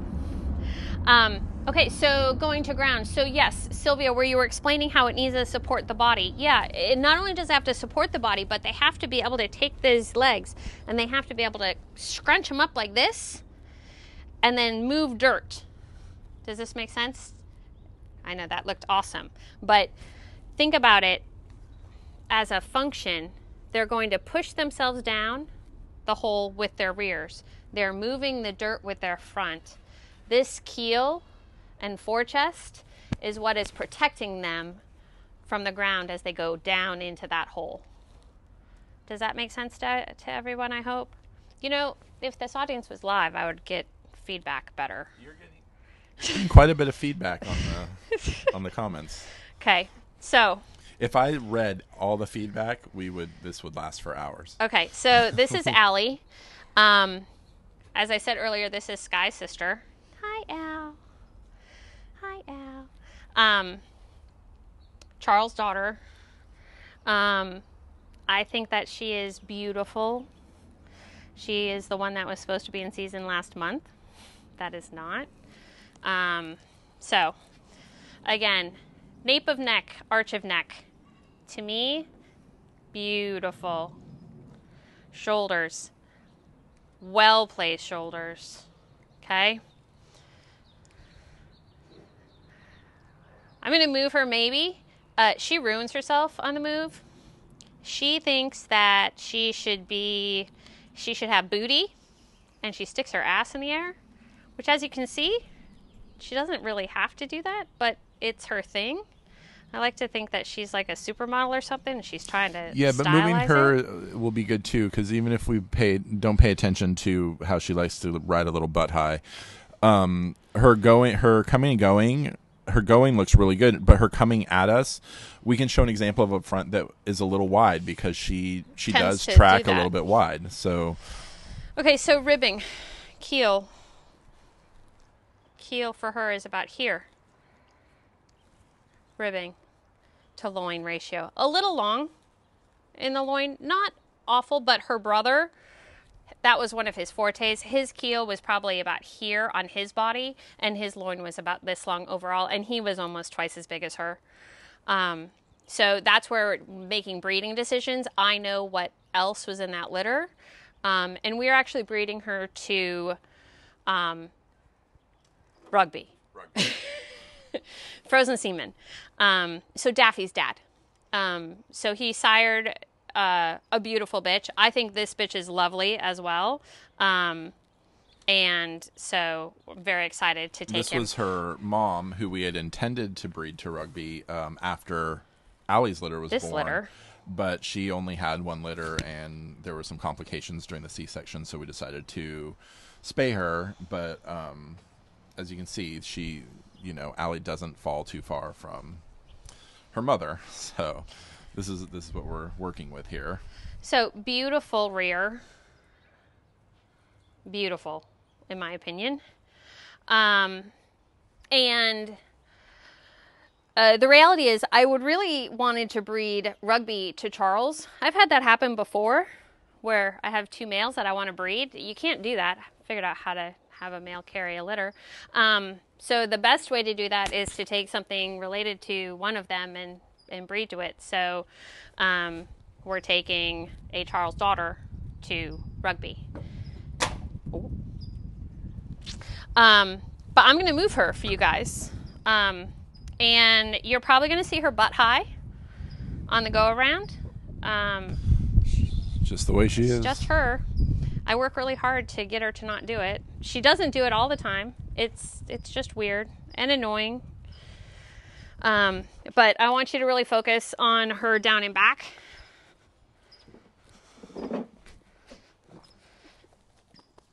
Hi, Al. I'm out of cookies, Al. I have to get a refill. Okay. Allie. Come on.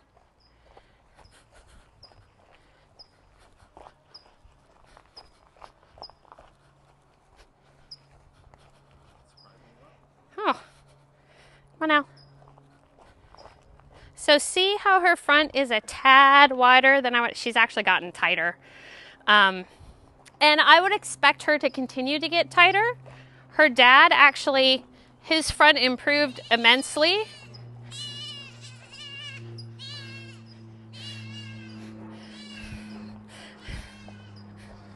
Front improved immensely. His front improved immensely between 2 and 3 years of age. But you hopefully can see how she sits naturally a little wide.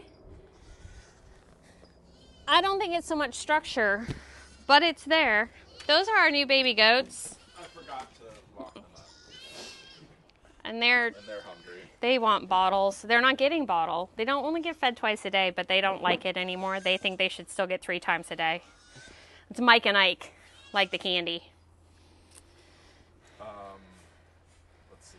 So Maddie asks, can you explain what the rear should look like moving away? Oh, should I move her again for you? No, I think we were good. We got a couple down and back. Okay, so the rear, you should see the pads. So when they move away, you should see the pad like this. But a dachshund shouldn't kick out like this high. So I'm going to show you. They shouldn't kick out like this. Just off the ground. It should do the same in the back as they do in the front. So once that rear foot's off the ground, the further it goes up is wasted motion. Yeah. So when you're looking at them from the rear and they're moving, I want it to be maybe a little inclined, but like this and about to there. If you see more than that much, like if you see it starting to come up like that, too much rear. Like this. And I was talking about before, how a belly scratcher. So when the rear comes too far this way, like when you see that rear foot. Do that from the back side so people can see it with your hand not in the way. Oh. From underneath. Like this. Yeah. Sorry. So when you see a rear, she doesn't naturally move this way, but when you see a rear foot like this underneath moving, the classic tummy tapper. Yes, that's wrong. So they shouldn't be, the motion shouldn't be like a full pendulum, like this. Like this. It shouldn't go out that far and come forward this far. The motion needs to be efficient, moderate.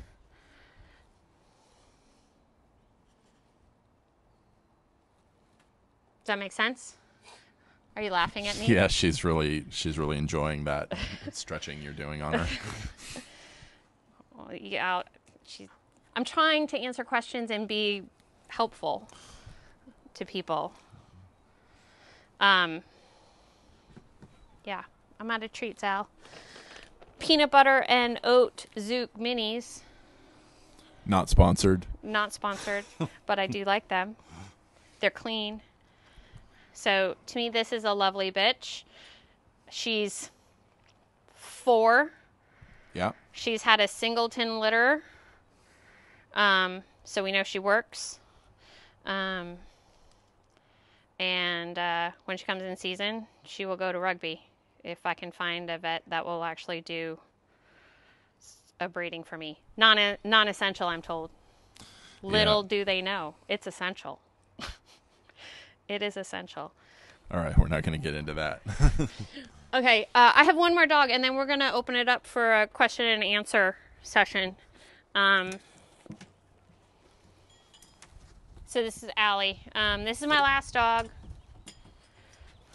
For all of you who have stuck with us this far, thank you. We appreciate it. We hope you appreciate it. It's not like we're at dog shows. I know. I don't know if Diane McCormick is on, but Diane's natural still. So this is Charles. He is now a UK champion. I'm very excited to say that. And he is literally ungroomed. I mean, he's blown out and stuff, but he's ungroomed. This is Allie's dad. This is one of those breedings that I wanted to breed a male to a male. So I wanted to breed Brando to Bob. Let's see if I think I have some pictures of... Did I already show pictures of Brando? I think I did. There's Brando. But how about Hadley? Hadley. No, we bring Hadley up. So Bob was from Cindy. Hadley was Quagmire's sister. Bob and Dharma. Bob is a grandson of Tori, who was Dallas's sister, June Mann's bitch. And so Bob that was Hadley up on the screen. On the screen, Hadley was Dharma, which is a Dallas daughter, bred to Bob. And then I bred Hadley to Brando. You already showed Brando? I did. Oh, I missed that. And this is Charles. So this, again, was that breeding I did of Brando to Hadley. I wanted a male. That was the whole goal. You know, one of those rare breedings that you want a boy. And what'd you get? 6 bitches and 1 dog. Thank God you turned out, buddy. He turned 7 in September.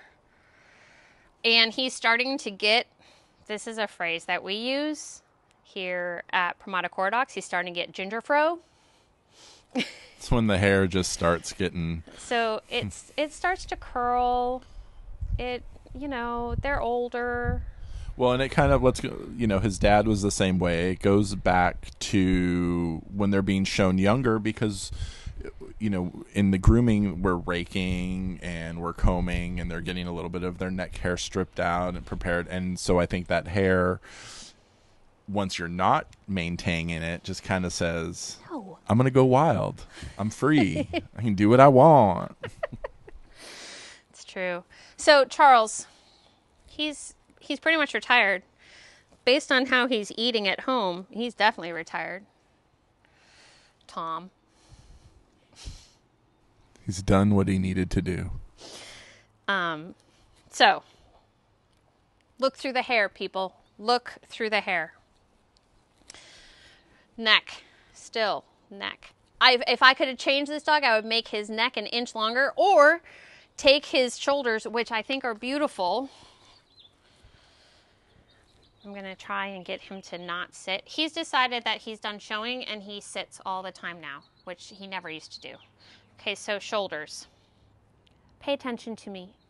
Upper arm, shoulders. So this angle to me is very nice. Here, okay. 90-degree angle almost, right? But a little forward. I would like to move it back. If I moved it back an inch, his neck would be longer too, if I move this back. But keel, he's hairy. Keel, about here. Can you guys see that? I always go the wrong way. Keel, here. Forechest, keel. This dog embodies a lot of what I consider moderate, balanced. So since we're looking at him ungroomed, Lindy asks, can you explain what causes the small dip on the top line right behind the withers?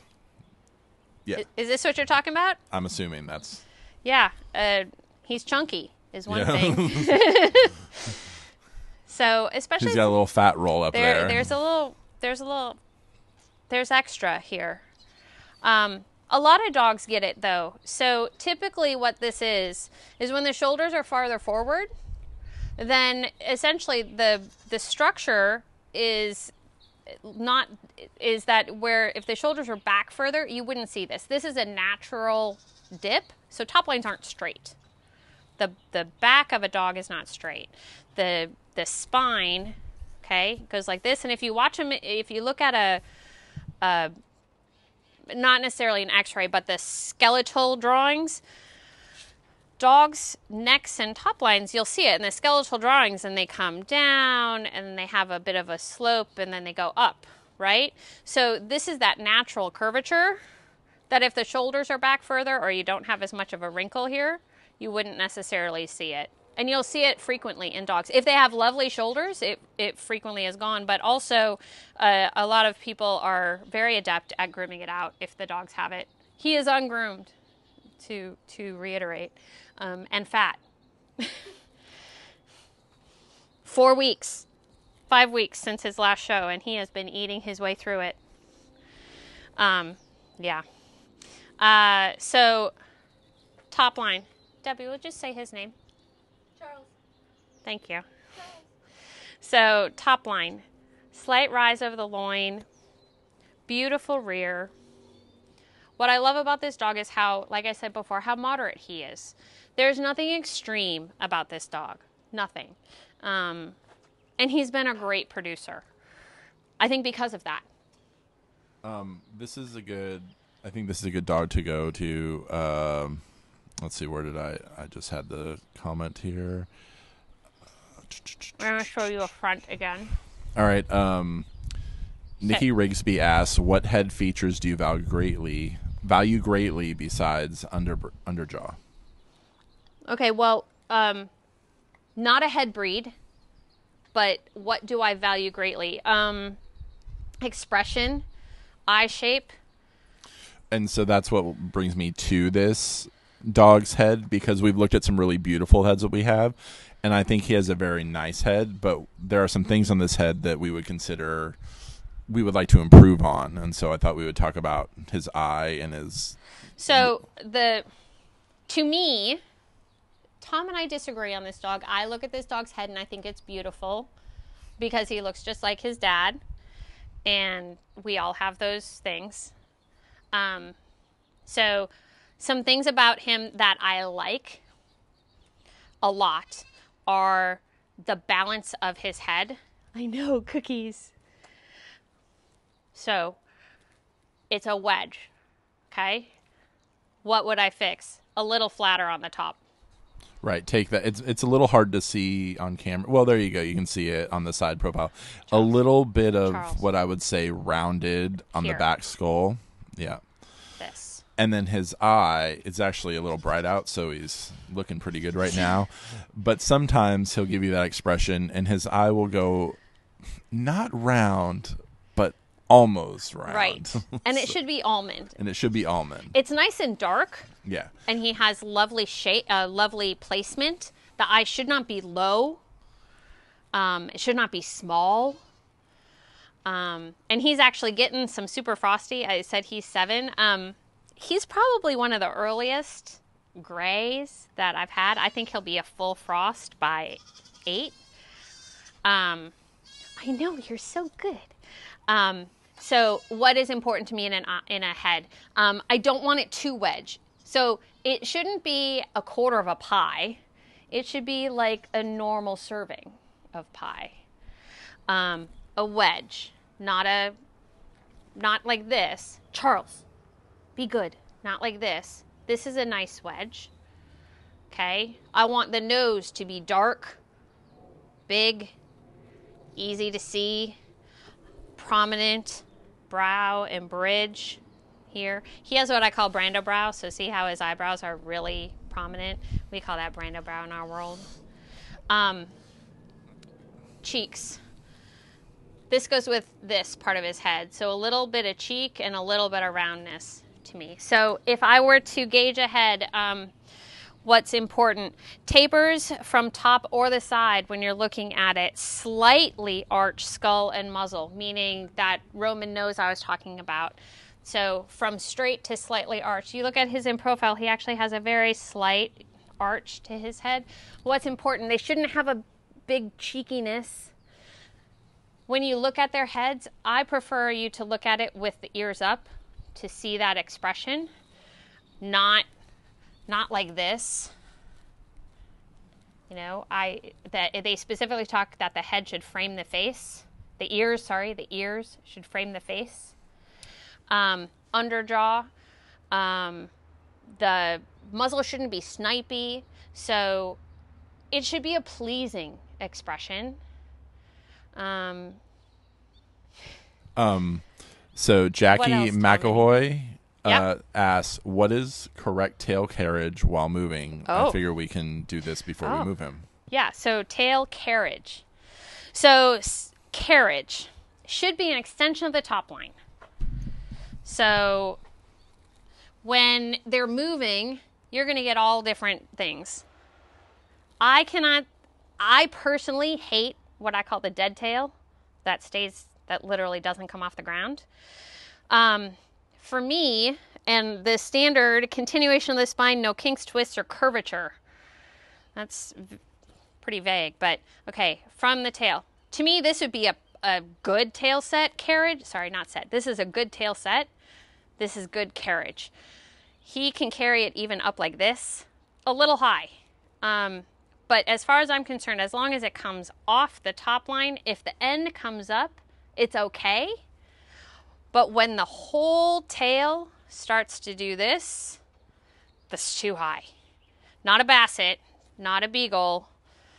And let's clarify, there's a difference between a very excited dog when they're first starting their down and back, say, and they're carrying it up a little high. Then when they start going around, it levels out to a natural extension versus a dog who just carries it high the entire time. So you have to take a little bit of the dog's temperament and excitement into. And for me, the carriage of the tail is probably one of the least important things in a dog. The biggest challenge is let's be honest, they shouldn't be sweeping the floor with it. No. Because that's indicative of a very skittish, poor temperament. Which is a big problem. Not that it's a problem in the breed, but it is a major fault. Dachshund temperament, the phrase is they are courageous to the point of rashness. So if you're in the ring with a dachshund and they get a little fiery, you shouldn't fault them for that. Or they look at the big dog in the ring next to you and hackles go up and they're going to face off with them. Again, you shouldn't fault them for that. That's what their standard calls for. They are supposed to go in a hole after a badger, which could eat their face off. And they're supposed to go down that hole, get it, and then bring it back out. So You can't be super Or at least sweet. hold on to it till you can pull them out. And pull them out. So remember, that's why that tail is important. Where they get in trouble at the other shows, you're not supposed to touch their tail. This is a handle. So when dachshunds go in a hole, and they are down there, they are down in that hole with this prey of some sort, and they've gotten to the point that they have it and they can't get any further because it's heavy or it's big or it's stuck. And you see that tail, the farmer or the hunter or whatever, you grab that tail and you literally pull them out of the hole by the tail. It's a handle, which is why kinks and twists and things like that are problems, because it's a weak point in the tail and it could break. So that's why it's important. Carriage isn't nearly as important as the set, but it can really throw off the look of the dog, especially in profile moving. Just like how they hold their head can really change the profile in moving. Which leads to, Maddie asked another question: where should a dachshund carry their head when moving and standing naturally? I feel many look very upright. You know what, Maddie? Let's take Charles for a move down and back, and then we will hit that question and start our Q&A, because we're almost 2 hours into this, and we should probably do that. Yeah.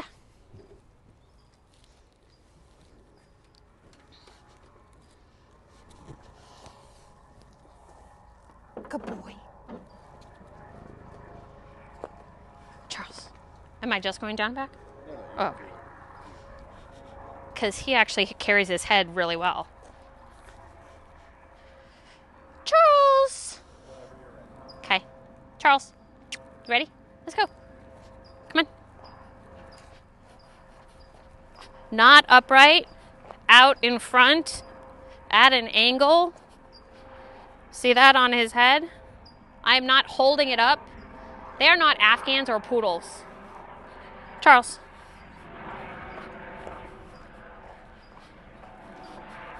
Good boy. Come on. Come on. Let's go. Good boy. So you'll see in this, especially on this down and back, he'll hold his tail up a little more when I slow him down. I did this whole thing and never broke my ankle in that mole hole.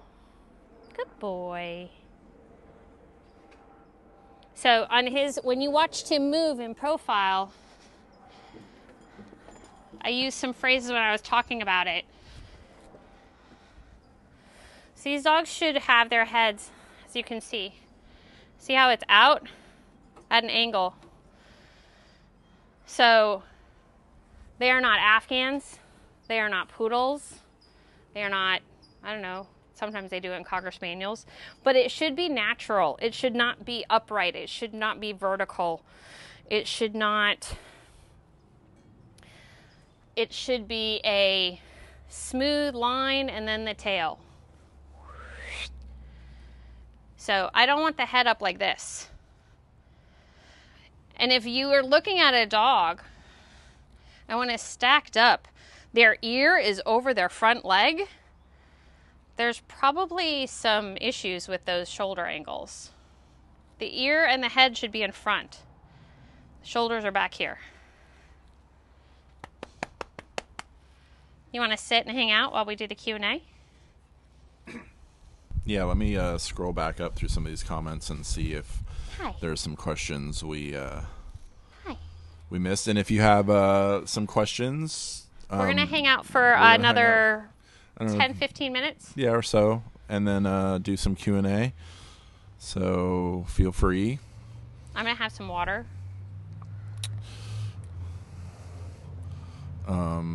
I think I've got most of them. Maddie asked, where are Charles's gummy bears? We're out of gummy bears. Maddie has been in quarantine. We haven't been to the store. He's asked that same question, Maddie. Yeah. Jessica Rosema asks, what do you feed them, brand, and amount? Oh, okay. We're a Pro Plan family. So it varies by dog, how much they eat, but He's actually picky. We tried to put him on Bright Minds. He's a snob. He doesn't think it tastes good. He ate Bright Minds for about 4 days, and then he kicked it all over his crate and wouldn't eat it. So he's back to Pro Plan. He's back to his regular Pro Plan. Bright Minds is a senior Pro Plan food. So the standard boys typically eat 3/4. We feed twice a day. So they eat 3/4 of a cup twice a day. The girls typically eat a half cup twice a day. Callie, the old matriarch, she actually eats a 1/4 cup twice a day. You know, I know how she feels. It's like every kibble puts on a pound. So let's be honest, she also sits by the dinner table every night.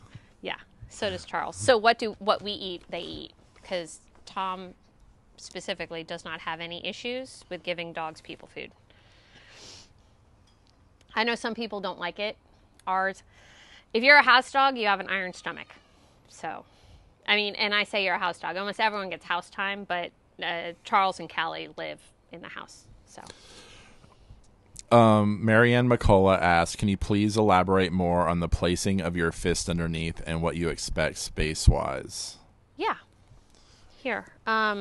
So I'm just trying to use, so I'm using my fist as a point of reference so that when I'm looking at a dog, I'm not fooled by hair or the ground or the way the person stacks it or handles it. So it's just giving me a point of reference for how high off the ground the dog is. So for instance, if I use my fist to go under a dog and I get under there and there's still clearance above, he's definitely too high of a station. If my fist, it's resting right on it, it's probably still a little too high of a station. So it's just a point of reference. So it's very hard to say, oh, how tall is that dog? Well, because it also has to go with the rest of the size of the dog, the balance of the dog. A different. So like Charles is going to be higher than Allie. Right. So this dog goes in, and I literally just touch the deepest part of his keel. So to me, that's very reasonable. But on Matilda, remember I showed you guys Matilda, I put my fist under her and there was still air underneath. To me, that it is merely a point of reference, and it is how I was trained to gauge the height of a dog. So it's not, oh, this is 4 inches and it should be 4 inches and that's what the rule is. It's something I learned from Scotty people because it's something that they do in Scotties, but this never changes no matter what. So this height under a dog is how I gauge how tall they are. So when I'm comparing standards, this is a point of reference. On Charles, I put it under and it touches. On the dog we showed last year, Sky, I could barely get my hand under his chest. So to me, he was, in my opinion, he was a little low to the ground. Does that help? Marianne, when you just tell me if that helps when you get to. Tanya Renee asked, do you use any nutritional supplements in addition to their meal regime? So the older dogs do get mobility bites, so like a little glucosamine chondroitin. And if I have a dog that seems to have a little bit of a dryness to their coat, I will use a fish oil or a salmon oil, a pump into their food. But the vast majority of them just get Pro Plan. Dry. Crunchy. Deborah Garrison asks, I noticed when you are stacking, you don't pull the back legs out as far as I'm used to seeing. Is there a reason not to pull back? So the rear should be stacked with the rear legs perpendicular to the ground. Charles, I know that you think you're retired and you don't have to do this anymore, but you can. So when stacking a dog, the front legs, same spot. I'm gonna bribe him because he's decided he doesn't need to stack. The stacking of the rear is really the same on every dog. Technically, structurally, you should stack them with the rear leg perpendicular. So perpendicular to the ground. I'm not sure what you're used to seeing. Maybe you're used to seeing people stretch out the rear. When you stretch out the rear more than perpendicular, they're getting overstretched. But the rear should be stacked perpendicular to the ground. I would put you on a leash maybe to see it. No, maybe other people overstretch, but to me, I want that rear leg perpendicular to the ground. Tom, am I missing something? Nope. Okay. Phoebe Callahan asks, at what age do you place your pet puppies? Well, so let's start with, first off, when the litter is born, I know whether or not I'm keeping something from the litter. So that's right off the bat. If I am unfortunate enough to get a kink in a tail or something that I can gauge is definitively a companion puppy, in my opinion, we will place anytime after 8 weeks, typically more like 10 weeks. And if we've decided that, at our early evaluations that something is, our show potential pick that we want, we'll place our companion puppies, all of them by 12 weeks. We frequently place all but 1 or 2 that we're going to evaluate longer by 12 weeks of age. Oscar Martinez asks, you mentioned you are proud of all your dog's front paws. What makes them great? Size, angle? What makes a bad paw? Feet. I didn't get to show feet. I'm very proud of our feet. And his is ungroomed. I should put Allie back up. So, feet. He has slippers right now, but beautiful feet. So, tight, arched foot. Hope y'all can see that. A tight, arched foot. It's a big foot. What makes a bad foot? I'm going to use some phrases here. Dead baby hands. Why don't you, is Callie still near us? Yeah. Why don't you switch and put Callie back up, because Callie doesn't have the best feet. So these are beautiful feet. Tight, nicely arched, a big foot. Hi, Charles. And while you're getting her, I'm going to answer this. Lori Enrentrout, sorry if I said that wrong. Do you always use frozen semen? How would you have a dog to capture semen? We don't always use frozen semen, and when we get a dog collected, we do it at a business that specializes in that sort of thing. And they collect and freeze it. We don't do it ourselves. But you can. You can, but we don't. We do collect semen ourselves, though. We do collect for our own side-by-side breedings, collect for a fresh chilled AI, but not for frozen. So typically when you're collecting, you'll use a teaser bitch, is what we call it. Unless you have a dog like Charles, who he thinks if you put a bitch on the table, he's supposed to breed it, so he doesn't care if it's in season or not. So you can collect him with anything. Her feet actually aren't awful, but they're not my favorite. So see how there's not as much arch? I feel like I have an echo right here. There's not as much arch. You can see between the toes. They're kind of splayed a little. Turn her a little more sideways so you can get a side view. There you go. You can see how they're a little flatter. See, flat. You can see the toes. Charles. Then I used phrases like dead baby hands or pancakes. So when the dog is moving, that foot should hold its form. If that dog comes towards you or is moving and it literally goes down and you see the toes spread out like a pancake, those aren't good feet. So I'm very proud of them. She doesn't produce this very often. Lisa Grace asks, would you be concerned with the prevalence of an umbilical hernias showing up in litters? Yeah, we don't really have that issue, but yeah, if you were having litters with constant umbilical hernias, then I would look into possibly it being a genetic factor. Ania Del Rey asks, what would you say is the most important factor for a nice long coat? Genetics, conditioning, nutrition? So this is where I'm going to reiterate what I said earlier.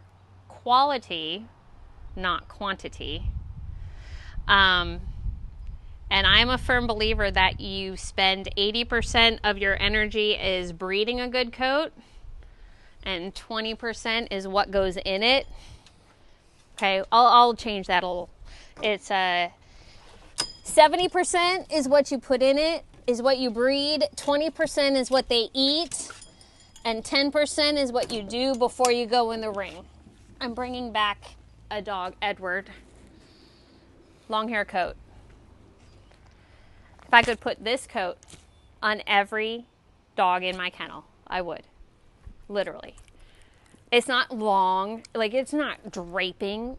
Doesn't have to. It's not supposed to. Can you tell it's a long hair? This dog could literally go out in the field and be covered in mud. You could put him in his crate. It would dry. 75% of the dirt would fall off naturally. The other 25% I would brush out. This dog could be, stay off the microphone. This dog could be bathed and air dried and it would look like this. Virginia Patton asks, what method do you use to keep teeth clean and tartar free? That's awesome. Knuckle bones and genetics. Some dogs just have bad teeth. Well, yeah, but we brush our dogs' teeth every week. They get their nails done every week. Teeth, nails, and ears. Yeah. Every week. Here, you guys can see. Look how clean they are. But yeah, the white knuckle bones from Red Barn, that's what we use. They just keep the teeth really clean. So. And they will chew them in the very back.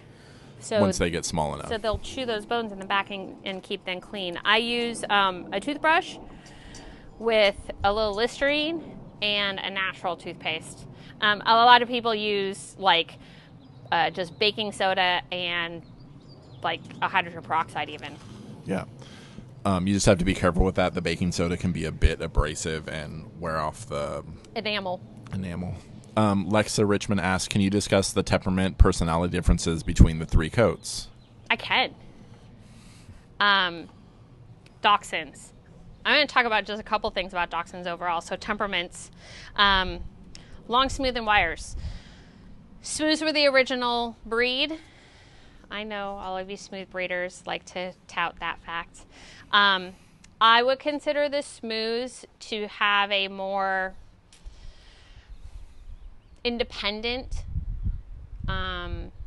maybe less soft. I don't want to say that they're hard, but just not necessarily as soft. The long hairs, I know the best, of course, because that's my breed. And they have more of a spaniel temperament because of that spaniel that was bred into them. So softer, people-oriented, playful, snuggly. And then the wires can have a little more terrier in them, but they're, to me, more clownish, more funny. Basically just, I think the clown-like is part of it. Like I said, they can be tougher. Temperament is so important in Dachshunds. They are a big dog with short legs. People don't realize, so because they're dwarfs, if they had normal lengths based on their body length, if they were normal size, they'd be like a Springer. So they're a bigger dog. So that temperament is very different. I think the temperament between standard and miniature is different as well. The miniatures can be more hesitant, can be more sensitive. So the standards, in my opinion, can be more confident. But the temperament also varies by breeder. I mean, let's be honest. There's breeders whose dogs are more outgoing and conducive to doing even performance events. So we like to talk about the breed in particular, but there's ranges within them. But I would definitely say that the wires are more clown-like, maybe more terrier-y just by breeding as their history. Longs are softer, and the smooths are more steady, German, independent temperament. Let's see. Bobby Sandoval asks, how common are singleton litters at Pramada Koradox? Do you think it's a timing issue, genetic? I wouldn't say we have that many singletons. No, it's funny. When my mom stopped breeding in the late 90s, she actually called herself One Puppy Pam. Like, we had like 5 litters in a row of singletons back in the day. We've had 2 singletons. Yeah, well, let's see. Allie had one last year. And Hero. And here, that was it, yeah. So we've had 2 singletons total. Do I think they're prominent? No, and I firmly believe the size of the litter is based on the bitch, primarily, how many eggs she produces, and your timing. Yeah, I mean, Daffy had, her first litter, she had 8. When we bred her to the frozen, we were like, if we get 2 or 3 puppies, we'll be happy. And she had 6 puppies from frozen semen that wasn't of great quality. So, the size of litter, I think, is how the bitch produces, which I think is genetic, and I think it carries from on the bitch line, how many puppies they produce, how well they produce, how good they are as mothers, and how easily they whelp. Lisa Mackey asks, I noticed differences in pasterns and dogs. Can you speak to that? What is ideal? Oh, okay. So the pastern on a dachshund, it's hard to see because dachshunds have such short legs, but they should have it. They should not be down in pastern at all. It should be upright. Who do I have that doesn't? Here, Daff.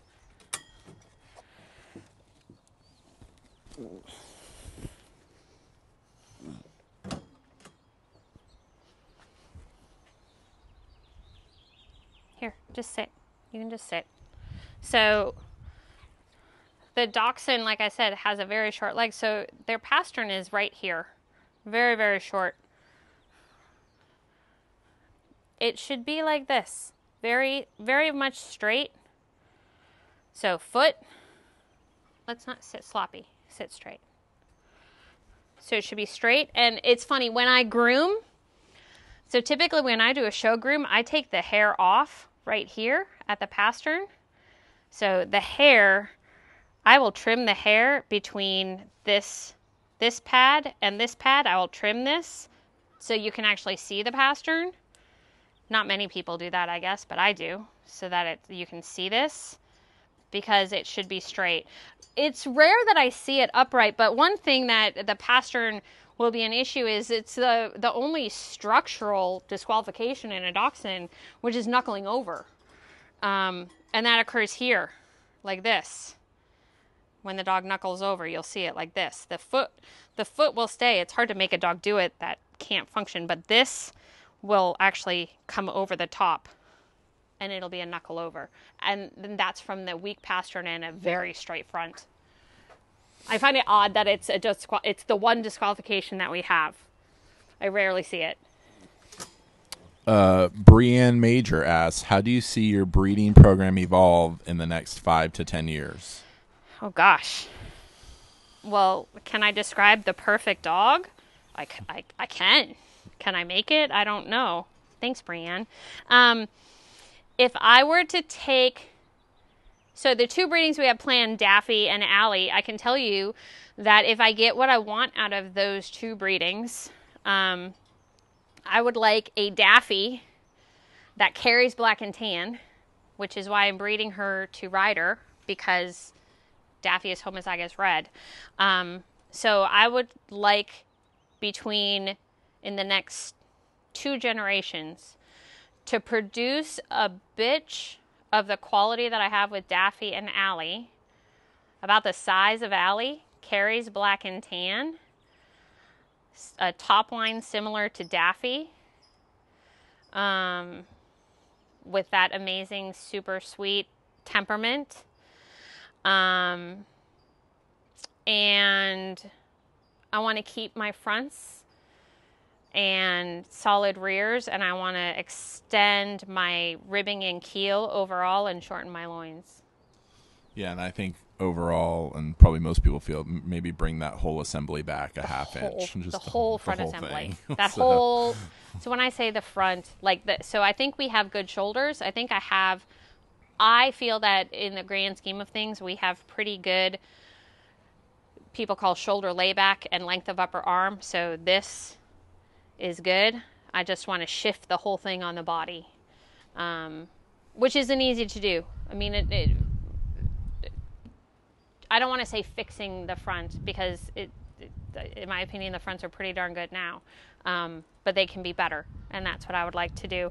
And if I were to make those are the bitches that I'd like, and you know, I would love a black and tan that has a coat like Edward. And I would say that my next stud dog is going to have I don't know.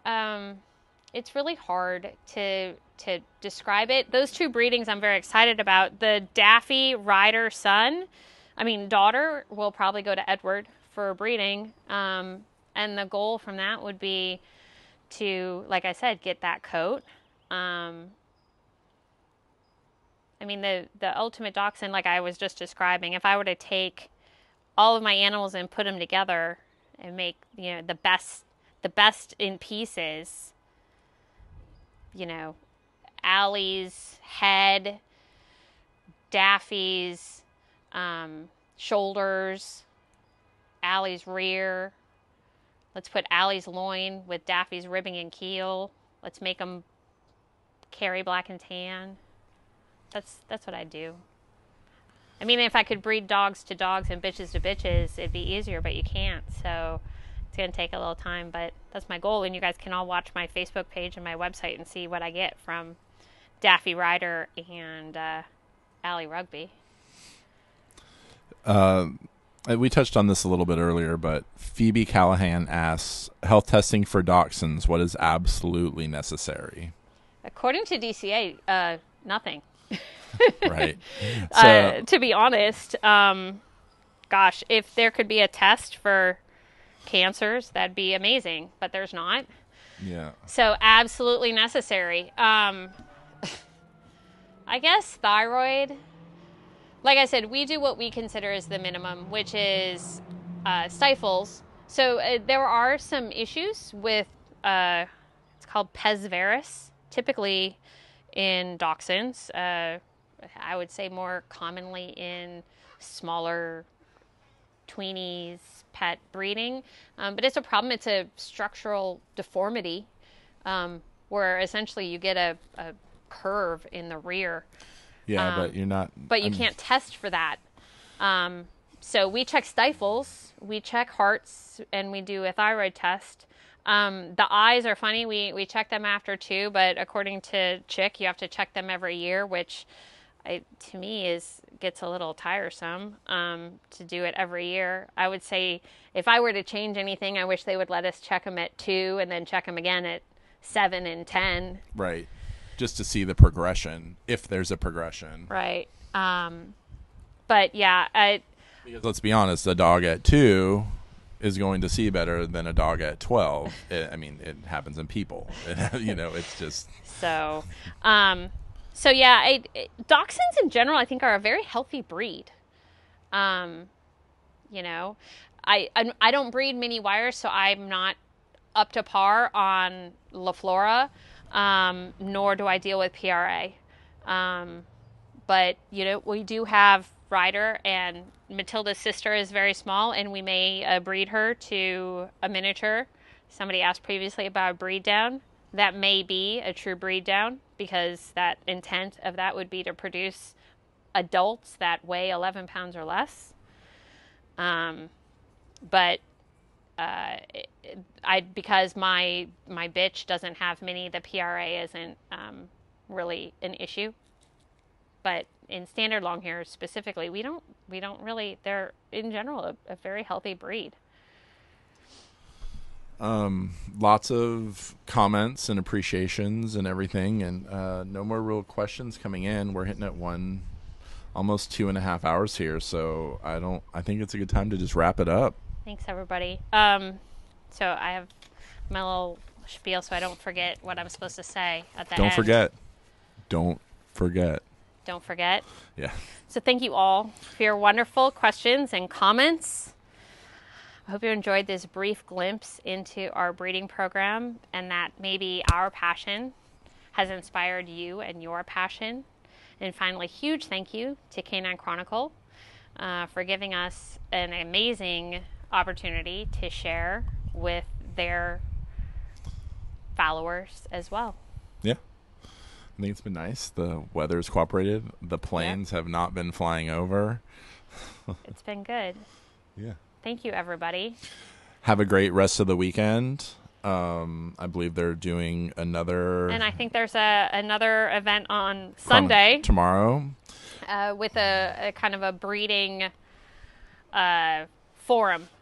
Yep. So tune in to Chronicle for that as well. And thanks again. And hopefully we'll get to do something like this again sometime. Thanks, everybody. Have a great day. weekend.